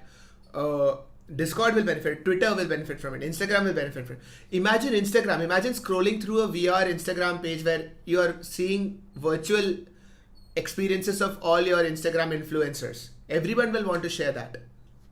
Yeah. The only thing that can beat VR is Neuralink, in which case you want to be I was going to say. You want to be a Shwetar Gangwar, you can actually press a button and you are him. You can say whatever on screen.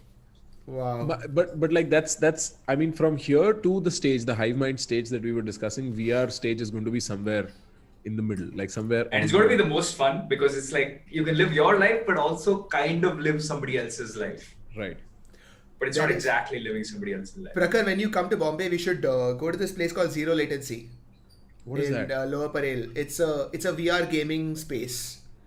And it's very Guys, good. Just buy it. Screw all these like places. They're not so good. Just buy the tech. You buy it once, it lasts for 10 years. So, no, but then you have to buy everything, right? Like you have to buy this, you have to buy the guns, you have to buy all of that. No? Nothing. You just buy one Oculus Quest. It comes with controllers that also act as guns. You don't, like, just trust me. Just text me. I will tell you exactly what to do. Just follow that pattern. We will be playing whatever I think VR. we should do it, Sid. Screw it. Yeah, let's do it. I was going to buy an iPad, but guess this is where I'm going to be spending Somewhat the same, right? I mean, it costs the same. Yeah, wow. Apple.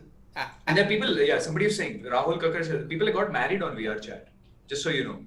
Wow. Whoa. It's just that part of the world is not exposed to us because it's not on Indian YouTube. Varun does not approve.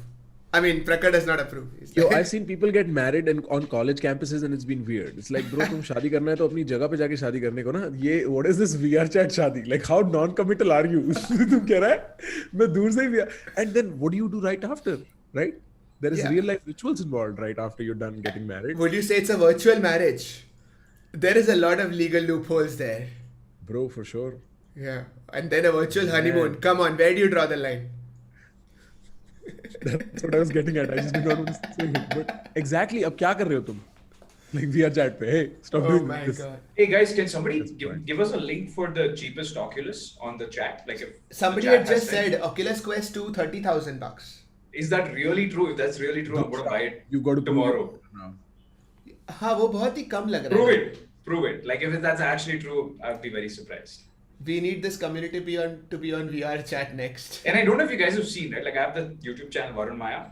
Some of it, I'll tell you something. Okay, this is more about identity. You have an audience. Like on Instagram, I have an audience. If I talk about stuff like VR and stuff, they won't get it. My audience knows me more as an entrepreneur. Right. So my Meta Startup series, it had the most views. If I put up something about VFX or VR, they don't understand that I can do two things at once. And the thing is, I put up some videos where I've actually made VR inverse kinematics. Where how do your hands move in VR? Because see, in the real world, you have so many bones, right? You have 200 something bones. But in VR, you only have two controllers and one headset. Yeah. Using those, how can you predict the position of the legs? How can you predict the position of the elbows? You don't have that That's data, wild. right? But in VR, you can do that. It's called inverse kinematics. It's math. So many people, do it. And that's why with you guys, especially if the chat can get on VR, it'll be insane. Imagine My God. 50 of us, on a ship, So getting trucker. Getting drunk. a super chat would be literally them coming and throwing money. Ye le. Oye, मेरी बात सुन. I had a friend do that, right? Sir, आप मेरे friend को बेवकूफ बोल सकते हैं, sir, then he's throwing 2 rupees. Dude, we'll actually do that. We'll go to random people. It'll be good YouTube content. We'll be like, Bhaiya, do you guys want to hear our trifecta? Random people, huh? Bro, that might actually be good content. It's like Mr. Beast, but virtual. Yeah, man. Yeah. Oh, yeah. You can actually I give these people 100K in VR for doing XYZ. Whoa. Can actually do that. And chat is money. Whatever money you donate us. We made like $1,000 till now. Get back to you. Yeah. No, we'll give it back to you. Hey, bro, I'll give you $20 if you do it. If you do this, I'll give you $20.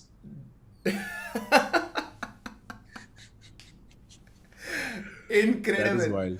So, there are a lot of things that you could do in VR, and the thing is that even something which seems very absurd and very obviously not real, you just give it a little time, and you are there. Because every time I've played PUBG, it's only a game for the first 10 seconds, 15 seconds. After that, you are in it, and if somebody's shooting at you, they're shooting at you. It's personal. It's personal. Dude, I feel that with all games, by the way. Yeah, of course. You throw up and stuff, so I completely get it. But then it's your brain makes it real, man. It's not you. It's how good your brain is. For sure. And imagine if it's virtual. Imagine if you're wearing Oculus Quest. Right. I think the next big thing that we do not predict as to how that will change, not just our neurology, but the sense of experience, is when things that are on a screen become immediately in front of our eyes, be that AR or VR. Yeah. That's got to change a lot. The perception of what is real is an unobstructed view of what I can see in front of me. Correct. That is why people have such, right? As soon as we have, say, an implant that gives me virtual access to stuff. Now I'm seeing stuff that's not physically there. I'm seeing it, but it's not physically there. Because throughout history, it was, I'll see it, I'll believe it when I see it. For sure. That is out of the window. For sure. With AR, VR, you're seeing a T-Rex in your living room. It's amazing. And then you start doing right.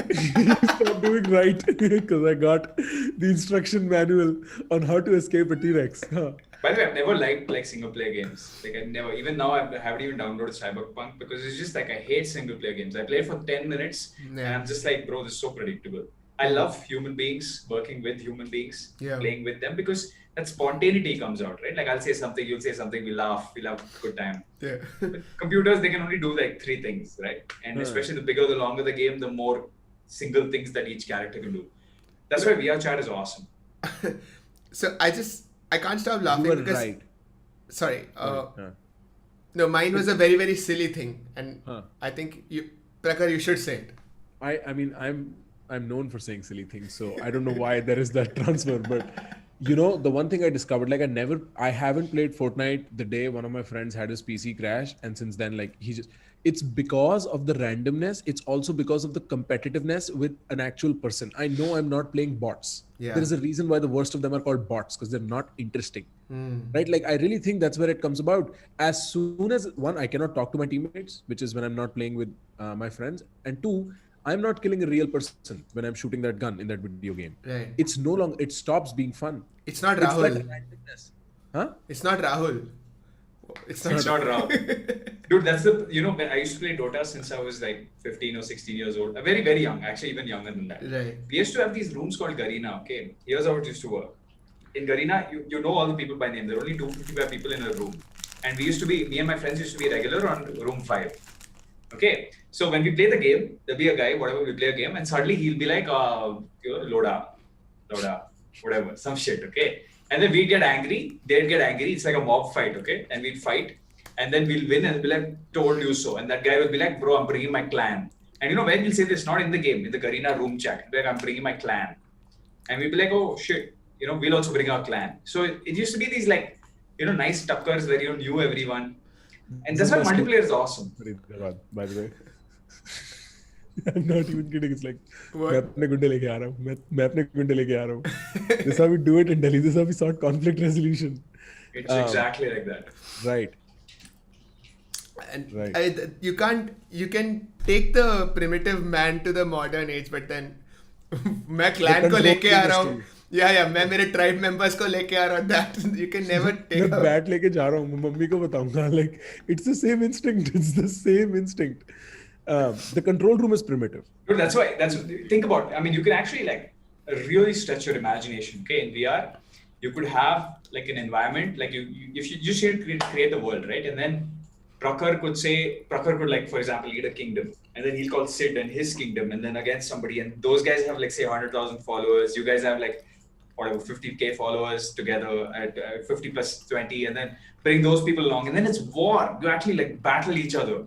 Wow. Right, and you know your generals by name, dude. It is going to happen in our lifetimes, unless I die. Like, that's also a possibility. What the hell? It is 100% going to happen in our lifetimes, where there'll be a multiplayer game. Warcraft did this. World of Warcraft did this first. It's just that today, with things like, I forgot what the name is, Spatial OS, right? It's a multiplayer technology where you can have thousands of people in one room now. You can actually have a massive war, 50,000 or 50,000, like battling each other, each person with his own skill tree. You think it won't happen? It'll happen. It'll totally happen. There's so many games already doing this now, and we'll show you. So right now, the only thing that's keeping it back is what? Fidelity. What is it? What is keeping it back? Adoption. Enough That's people it. need VR headset. That's all. That's it. That's all. I know how the VR game makers think. We've spoken to a lot of them. They think that the market is too small, and that's one of the reasons we backed out of making a full-scale VR game like this one. Okay. Plus, it's very capital intensive to make a game like this. Yeah, so you have to be damn sure. I see a natural obstruction to VR adoption, which is that you do get physically closed off to your surroundings. Your surroundings. And like, what is the example? Like, अरे अभी देख रास्ते पे हर कोने पे there are guys just sitting and playing PUBG. Imagine if every one of them, yeah, exactly what TLE is doing. Yeah, but I'll tell you. Every one of them wearing that thing. Huh. It'll be zombie land, man. Like you. Precisely, because so there is a different amount of anxiety when I'm covered out here, as opposed to when I'm just obstructed in the front. You try VR. There's no anxiety. You'll forget that you live. You'll take off your VR headset and be like, shit, I have to do this real life stuff. I have to do YouTube content and stuff. Baapre. I've had that feeling in different domains before. After vacation, I'm like, real life, shit, yaar, wapis. But I you get need it. friends, but it needs to be played with friends. If you play alone, you'll go into I have no depression. friends, zero people. Absolutely. Interesting. एकदम existential line पे आ गया, but दोस्त होना चाहिए. दोस्त नहीं होगा ना, तो टेक्नोलॉजी वगैरह कहीं नहीं लेके जाएगा तेरे को. Dude, I'll tell you, there's this game called Onward in VR, okay? It's like Counter-Strike. So I was playing Onward and I was playing for the first time, okay? I'll tell you the story. It's like an amazing story. So you're teams of 3, like we're playing a 3-man lobby, whatever. So me, this other new guy, and this third guy, okay, was very experienced. So you spawn at a particular area, we were the counter-terrorists. So the experienced guy is giving us instructions. He's telling the other new guy, and he's like, you go there, you hide behind that. I'll go here, I'll go there, and you go there, and you duck below. I was like, okay, I'll follow. And I didn't even know how to shoot and stuff, okay? So we're all going, and he's continuously giving instructions, the lead guy, okay, the experienced guy. He's like, you sit there, you sit there. Suddenly, he's continuously speaking. Suddenly, he gets hit by a bullet. Silence. And me and the other noob guy like, what do we do? Okay, we're just like staring at each other. So I crawled to him. I was like, what do we do? He's like, he's Russian or something. He's like, I don't know. I shot him in the head. And I stood up and I put my gun up and I was like, and I got killed. It was hilarious. And the thing is, there's so many games, right? When in the beginning, there was one guy who was a team killer. Like, you can kill your teammates in Onward, of course. So there's one game where they're like, out of 5-6 people. Friendly fire. Yeah, friendly fire is on. Somebody was a team killer. So we're like, and that guy was Russian. Okay, there are a lot of Russians play the game. So we were like, if you're, in the beginning of the game, we're like, if you're Russian, if you're not Russian, put your hand up. Okay, 6 people. And the game round was starting 3, 2, 1. Everyone put their hand up. So we didn't know who the Russian guy was because we want to kill the Russian guy who's killing us, okay? So it's hilarious. This spontaneity you will not find in a single player game. And it's only possible in VR. Yeah.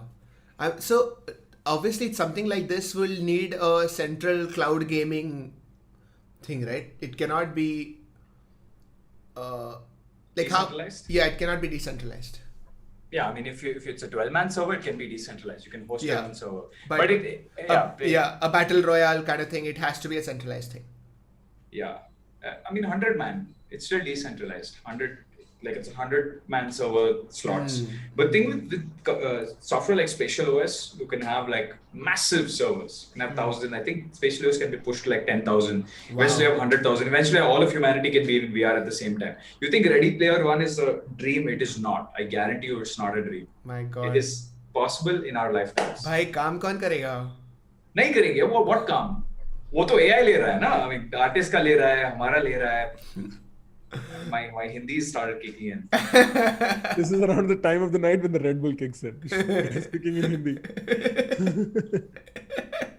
Yeah, I mean, after a couple of sodas and then he's back on his Hindi. You know how Punjabis get after a couple of Red Bulls? It's the opposite. They start speaking in English. Yeah. Damn it. Okay, ये तो लेना ही है रे. अच्छा, so what they found out was, it's $30,000 in the US and 50,000 in India. So I mean, I don't. I think I should upgrade. You think? Yeah, I think I should upgrade. US से कोई आ रहा है तो फिर बताओ. बताओ chat तुम्हारा कोई रिश्तेदार यूएस से आ रहा है? Yeah, I don't think you should wait for that. I don't think you should wait. If you're planning to buy an iPad and all, just get it. No, we'll get it, man. We'll get it. Yeah, cool. It'll be so much fun. Yeah, wow. So I still don't know how we will stream the thing. Like how I know how to stream. I stream. Okay, you stream. That's on him, man. That's on him. That's on him. That's on him. It's not difficult. You can just base your VR set appears on another display essentially. He's the lead Russian guy in this trio. Wow. And then God eventually damn. I shoot you in the head and then I surrender. Yeah. Damn. Imagine doing a trifecta conversation, us three sitting. We could be sitting anywhere. We could be sitting on top of the Burj Khalifa and having a... If we are going to be sitting anywhere, the Burj Khalifa is not really top of the list, man. Like sit on top of the Niagara Falls or something like that. You know, like sit in places where Niagara and all. What you can sit in space. Look, what is this? This That's is true. taller than the Burj Khalifa. What? Right. We could just be in space. Yeah. On top of the International Space Station or somewhere, we could just be chilling. For sure. And talking about reality. Do you realize the irony of that? My God, that'd be super. We'll be sitting in virtual reality talking about reality. Trifecta of virtual reality. So I think you should have another channel called Trifecta of Virtual Reality and one called Trifecta of Reality. Oh, we could be near the Schwarzschild radius. Somebody says we could do it near a black hole. That'd be dope. What's it called? The Schwarzschild radius. Am I saying it right? I don't know. Oh, yeah. Never heard of this. Yeah. Which is the point at which the black hole starts to suck you in. Wait, Meenal, if you're still How in is the it that chat... you don't know? Yeah, exactly. Meenal... Is that a sarcastic comment? Like, I actually don't know. Dude, the thing is, I haven't studied black holes to that extent. Like I've studied them too. I mean, I have not studied them. Like eventually I will get there. I did one astrophysics class, basic 101. I think it wasn't even astrophysics, it was astronomy. So like... But that's because black holes are really exciting to like... For sure. To entertain on a first class. Yeah. I go more by first principles. When I'd see my professor, she was this tiny woman, right? She'd walk in very like soft spoken. I'd imagine in my head, ye raat ko Neil deGrasse Tyson ban jati hai. And I'd just laugh throughout the class because I had this, like I'd keep saying that to myself.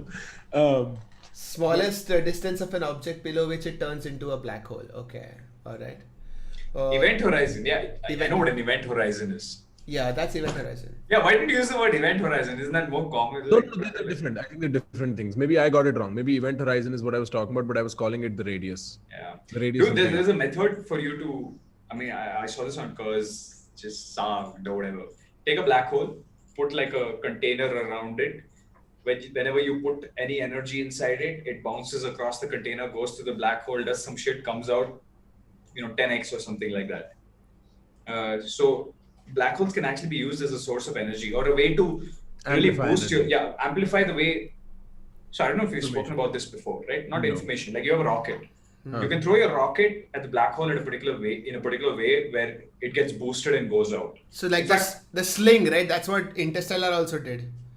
Yeah, something like a sling. Dude, the thing is, what I've realized is, what's the fastest way to travel? Have you spoken about this? What's the fastest way to do interstellar travel? No, we haven't. It's the Alcubierre drive. Have I spoken about the Alcubierre drive? I don't think so. Although it does sound familiar. Let me show you an image. Chat will know. 2 GM upon C square. Ja- ये जो मेरे को math वाले Meenal, thank you so much for One- confirming my math hypotheses. Thank you. I appreciate that. This is what it is. I'm sharing the screen. This is the Alcubierre drive. Have you guys not seen Black this? holes can be used to make atomic bombs. My Yo, God. I've seen this. I've seen this in Aquila Rift. I've seen this in Interstellar. Yeah, and then Have you guys seen this? Star Wars. It's an Alcubierre warp drive. Essentially, Wow. it stays in position. It doesn't move anywhere. Okay? It just stays in position. It pulls space and time through it. Oh, That's wild, man. that's insane. I don't want nothing to do with that. That's super wild. That pulls space and time towards it. What does that even mean? Let me show you an example. Animation. Like you're bringing back a kite down, and oh my God! So instead of you moving through space, you pull space and you push it behind you, so that you're moving ahead of you. Watch. I don't know if this is the right video. Yeah, essentially this is what's happening. Like, space-time is moving through it. So it's like, I want to go very, very far. Cool, I'll move the entirety of the universe through me. It is possible though. It's not physically impossible to build an Alcubierre drive. Wow. That's the way we do FTL, fast and light travel. That Unless is you're limited insane. by light. You'll always be limited by light. Oh, fiction. Right. Yeah. Sorry, guys. Sorry. Because if you travel faster than light, you're basically traveling through time at that point, huh? You pull space-time through you. Huh. Right? So it'll be excellent. Like, I think I've said this before, right? If you sat inside a chamber which has really high gravity, you had a window, essentially you would not age. Everyone outside the window would go like in fast forward. Huh, right.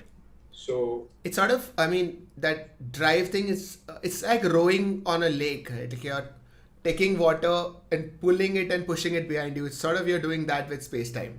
yeah. Damn, Something that's like that. crazy. That is crazy. Dude, by the way, there's this game called Elite Dangerous on VR, where you can actually explore space. Like, it's a procedurally generated space, similar to when we spoke about quantum mechanics, where entire space-time is generated. And if one person goes there, then that gets created and then somebody else can come and see it. Yeah. Essentially, that's even No Man's Sky is somewhat like that. Right. So it'll be awesome, like with 3 spacecrafts, massive, it's just space. You look up, there's this planet, you go close to it. Dude, it is like a surreal experience. Yeah, manga lete hai, Prakhar. हाँ. डाल दे, add to cart. Add to cart. मतलब क्या it's like पहले तू डाल फिर मैं डालूंगा. I'll do it right now. In fact, where's my phone? I'll find it on Amazon, no? Yeah. मैं अभी डाल रहा हूँ. देखते हैं. Okay. Add to cart पे करके छोड़ना है या फिर buy now करके छोड़ना है? मतलब add to cart तो कर ले. Set reminder. No, I'm interested now because that is an experiment I'd be happy running. Yeah, exactly. If nothing Because- else, yeah. If nothing else, So If Oculus nothing else, 2. if we have a virtual reality का stream, एक दो stream में we should be able to sponsor the VR headset. it's just talk to Facebook. Yeah. I mean, Facebook, I know you're listening. Just send it. Hey, tell me, is there a GB count associated with it? Do need I to- don't know. Let me find out. Like, don't order right now. Order after this. Let me tell you which There's a one to order. 128 GB, 256 GB, that standard 64 GB kind of stuff happening to it. And if It's more somebody here storage, works at figure. Facebook, हमें email दे दो ना, we'll email marketing Facebook, be like, hey, what's up? Yeah, exactly. Prakhar, tell me one thing, and this is more like, I actually even said, like, I don't see you guys doing brand deals. I don't want to do brand deals. Yeah. Why? I'm very happy. Like, unless there is a brand that totally integrates with what I'm saying, where I'm absolutely comfortable endorsing their product, because it's the same thing. I don't know what's happening behind doors. I don't want to do it to make money. I would rather produce my own products that I have 100% faith in, that are not ripping people off if I have to make that money using my content. I'm sure there are good brands to work with. There's some that come once in a while. It's also like I'm not that big yet where it's worth my time. Like, so for instance, if I had to put in an ad in between my YouTube video and say go buy Art of Conversation, I'd make a lot more money than what a brand would offer me for saying the same thing about the random XYZ thing. Yeah, they'll offer like 50, 60K or stuff like Not even that yet, right? Like, as I'm at 60, 67K, something like that. They don't offer me that yet. And if they do, it's multiple videos. So I'm just like, I'm fine. I'm good. Plus, I don't like to be, I don't like to be told what to do. That's a big obstruction in my normal working. What about you, Sid? No, so the only thing that I have sort of collaborated on, and it wasn't a brand deal, it was a virtual reality company that wanted me to talk about VR. And I've just been reviewing their products. But it piqued my interest and I really wanted to try something out, but no brand deals. I've started corporate talks though. So that's like a whole different kind of fun. Are they That good? should be dope. Are they nice? Yeah. It's pretty fun. Because I realized that a lot of these corporate talks, you kind of want to, they want to hear the same topics, but they want to hear it in a different way. And neuroscience gives a very fresh perspective on a lot of these things. So that's a very interesting avenue that's opened up. Sid, if you have any spare ones and they want to hear a perspective from a younger person, Bro, happy to take it. yeah, Happy to take the opportunity. done. Should team up. For sure. For sure. Yeah, We should actually. put together like a trifecta of reality thing, except 2 out of 3 if Sure. really is not interested in, I'd be happy. Amazing. Oh, Dr. Stone season 2 is releasing tomorrow. Okay. Excellent. That's nice. I'm going to watch it. Yeah, man. Binge Same watch. here. I actually saw that comment before. I tapped my wife. I was like, because everything I watch my wife, except she watches stuff without me. Oh. That was me. Hey, you remember how this one started by talking about marriage and weddings not too long ago? It was And like a curtains. conversation. And curtains. When are you planning to get married, brother? I am, my parents keep initially when I'd come back, they'd keep smuggling that agenda with me and they'd be like, so what's the plan? And I'd be like, दिखा दो जिसको दिखाना है मेरे को कोई problem नहीं है. So they understood. They're like, ठीक है, इसको जो करना है करने दो. Like they don't ask. And I got single like 6 months ago.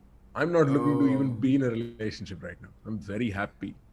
And I legitimately have no time. Like I was tweeting earlier, like all these live streams leave me with no time to go and meet people. Yeah, guys. Stranger people. Okay, we won't stream on Fridays. And we don't want to be the reason. Thank you for looking out for me. Tuesday. I was talking to my friends and they were like, we should hang out. I was like, not Friday or Saturday. Not Friday or Saturday. भाई शादी नहीं हो रहा है. भाई शादी नहीं करने को मिलेगा कोई यार. But because I took such a long break also, like 15 days, and then I was like, I came back to the city, been working non-stop since. So this weekend, I'm looking forward. Hey, Sid, have you heard of TDCS?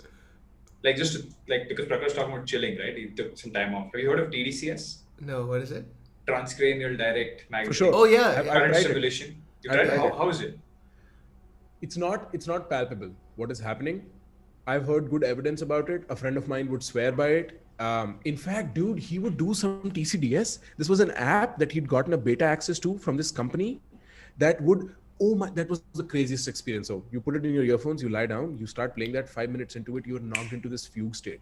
No, but TDCS No. is different. This is TDCS different. This is you put yeah. electrodes. So there are two ways of doing it. So there's something called as RTMS, which is magnetic stimulation, and the other one is direct current. Yeah, so you put an anode here and a cathode here. And you actually shock your brain, kind of. Essentially, you change the direction of current. Like if depression goes a certain way, you can pull it back. That's actually That's why in a he very got it. basic way, Yeah, that's how it works. correct. That's why he got it, but he had headphones and they were like, he was very invested in the biohacking kind of a thing. So he might have gotten them like at a beta stage or something. And he would wear them very often for depression. That was the reason. Wow. So RTMS works like that. You do have to put on headphones. And then you have to put on those magnets, but you very These rarely ones. do it to yourself. I went to IISc once. They put on the. Yeah. I mean, they had the entire magnetic. What do you call that? The thing that they use for depression. The magnetic thing. Sid. Bro, he would also go and play basketball is- and whatnot. Oh, really? Using that. And the idea was that you code better. Your neurology codes better when you're, for peak performance and whatnot. I don't think it'll work through headphones though. I think you definitely need and it's definitely not something you can wear when you're running around. Yeah. So It's he would, impossible. I would hear him talk about it, be like, this is not the most effective method of delivery, but like he was messing around with that stuff a lot. So maybe this is something else. Because that's where I heard TCS, transcranial simulation, and all Right. that was from him. Yep. Right. So I bought a device, I don't remember from where, and it really helped. Like today I've given it to one of my co-founders, Abhinav. So he uses it a Yeah, lot. I know Abhinav. We've had a couple of conversations, right? Yeah, so he uses it a lot because, but I don't know. I feel like So depression is the only thing it's approved for. Everything else is off-label. I think it's mostly anxiety reduction. I feel like if you have low anxiety, you're able to focus better. The default mode network kind of switches off, right? Exactly. Oh man, I love the default mode network. I think we should do an entire discussion on just that. Default mode network translates to ego in a psychological sense, right? Like there's parallels. It's not a direct overlap, but like that's a similar kind of a conversation. Not the Freudian ego, but like the Facebook. Bro, if you eat something, you just lie down, no? Like just eat something and lie down. You're not thinking about something. Yeah. That is, that's not the default mode network. What is that called? No, the default mode network is about like sort of at the daydreaming stage of your... Exactly. That is the default mode network where you're just sleeping and lying down, you're just staring into space. Yeah. That's the default mode network. This is another one. I forgot what it's called. What is the other one called, say? The one where you're actively engaged in thought. Something else. It's called something else. Too tired, man. You gotta I don't remember for keeping up. I don't remember the name. Yeah. Interesting, guys. So, Man, We're 3.5. What? 3.5 hours, by the way. Wow. How is that even possible? We started at 9:30, 10:30, 11:30, 12:30. It's one. It's Yes. one. What? Guys doing kinematics, some bullshit word that I cannot even say using math. Course kinematics. 10, 11, 12. Holy shit, it's actually been 3.5 hours. Guys, if you're listening to this, please, So Go do something more productive. I subscribe, need to like go on Prakash's channel, go on TLE's channel. the Lightning Emperor. Don't go on Varmaya channel. The reason I don't put up content. Dude, I'll tell you one thing. I put up content on Varmaya channel, like good content, like this sort of content. People are like, entrepreneurship kidhar hai? It's like, dude, I can't use this channel anymore. People ask me nofap kidhar hai all the time too. Yeah, so I'm switching channel to TLE Bro, where I can actually. प्रखर तू जब शादी करेगा हाँ. कोई भी हो तो वो लोग तेरा चैनल तो देखेंगे. हाँ, तो तेरा मेरे घर वाले भी देखते हैं. प्राइवेट कर ले. मेरे को नहीं फर्क पड़ता, वो मेरा फिल्टर है ना. That is how I pre-select. If you can handle that, then you can pre-select. Correct. Oh, so this is like, if you can't handle me at my nofap, you don't deserve me at Me at my full map. You don't deserve me at my Somebody like, does nofap help to both off spin? Yes, this off spinner guy, dude. The off spinner guy is still going. I love that. Bhushan, I'll introduce you to Chael. You take it from there. Use me, Chad. But yeah, man, I never think about it. Like even when the one thing I think about is what about my kids? When they see 24-year-old daddy doing stupid stuff on YouTube, they're not going to be proud. You're gonna have the kids. When the hive mind's around the corner, you're gonna have kids. See, don't take the joy out of my life, my friend. I was looking forward to having kids until we got the hive mind involved with that. Yeah, man. Somebody said Chael is leg spin. Guys, I don't sit. I've not written a paper on off spin versus leg spin versus. Bro, तुम technical क्यों हो रहे हो यार? Exactly. Oh my god. Kuldeep Yadav, finally Bhushan ka option successful ho gaya. Crazy ass. But for sure, man, this is a nightmare, huh? Good stream, guys. This was spirit plus ritual. Nice stream. This is therapy in a way. Well, it's intellectual therapy. You get all the random stuff that you don't get to talk about in other conversations. For sure. All the stuff I value, by the way. Like, since I've come to India, I just like वहाँ पे मिल जाते थे, ठीक है? I'd hold people be like, listen, now you have to listen to me, and then they'd engage in that level. Especially in college, I think one of the best advantages of going to a school like that is you get constant intellectual relay happening. But since I've gotten here, like this is where I feed myself. I stopped doing PG radio. I need to start doing that again. So why don't you switch out PG radio with this? No, I did not. Like that was just a joke. I just stopped doing it because I took a break, a month and a half long break. Because you were talking about numbers earlier when you were like, what is the number we should get at? That is the most insatiable like treadmill that you can be on with respect to this. Correct. I had something hit 3 million, 3K, whatever, 300K. It stops feeling after a while. Right? That's not what we should be thinking about absolutely at all. I know that was a theoretical question, but that's what started happening to me, where I was constantly under the pressure of outperforming myself last month. And I just don't do well with that. I'm somebody who does well when I'm absolutely bored and unmotivated to do things. So I was like, that's what I'll do. I'll chill the hell out. I'll do everything that I want to do. Yeah. So I got that out of the system. Yeah, absolutely. Have fun with it. Stick to certain rituals, but otherwise don't look at the numbers.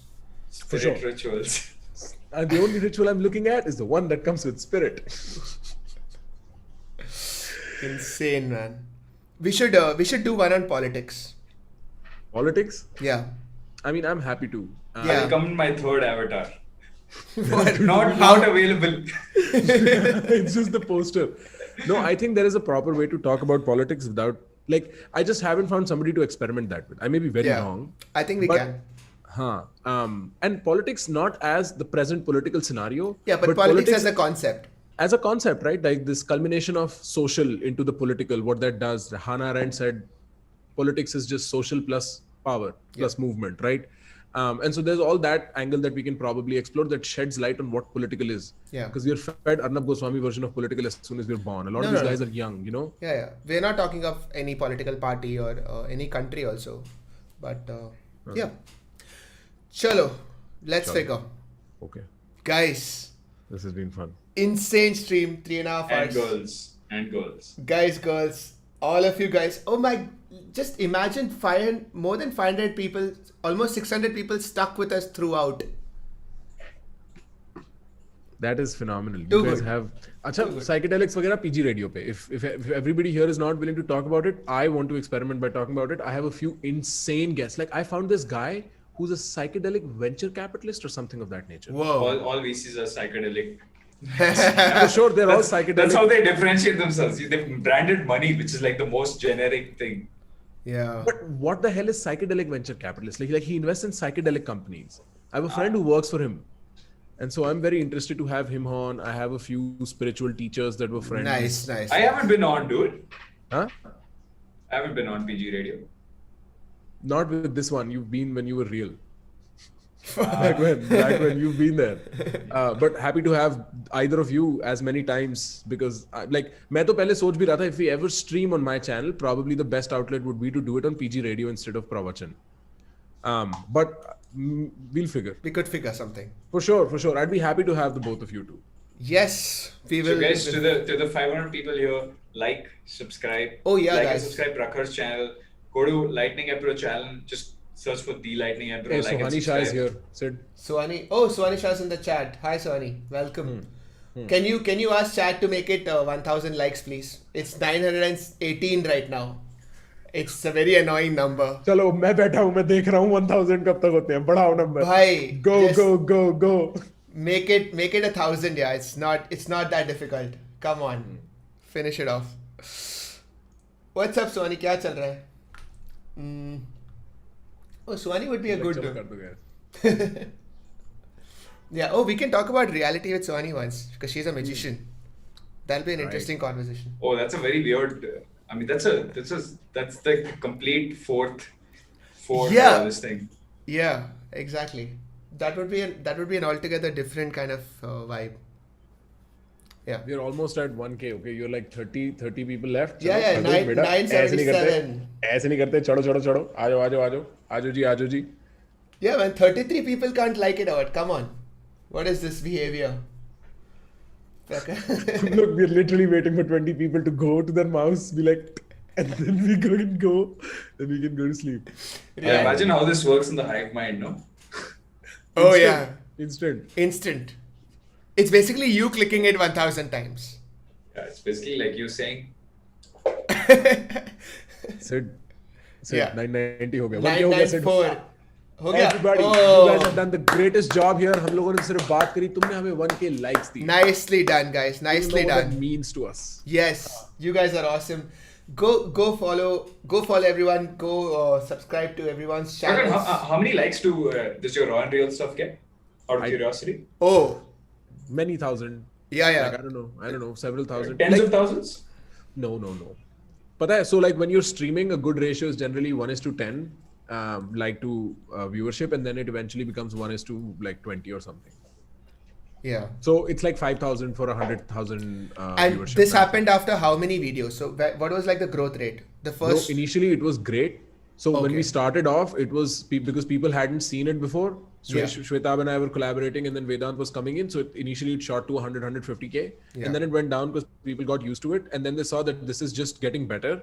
Right. So the last 2 or 3, because they've been all sorts of weird and funny, it's gotten up again. It's moving closer to 150.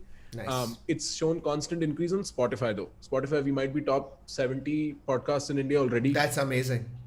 So that might just break the barrier very soon. So do you think that this could go on Spotify? These conversations? Oh, for sure. Yeah.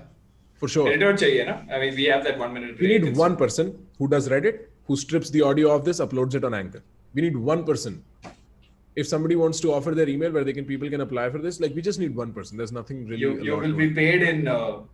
You're part of the hive mind, so you'll be. You're technically being manipulated to do all of this. But despite that, if you want to do it, then that's a true test of capitalism. I like how you thought about what word to use. He's like, mince the word. Mince the word. It's not convincing.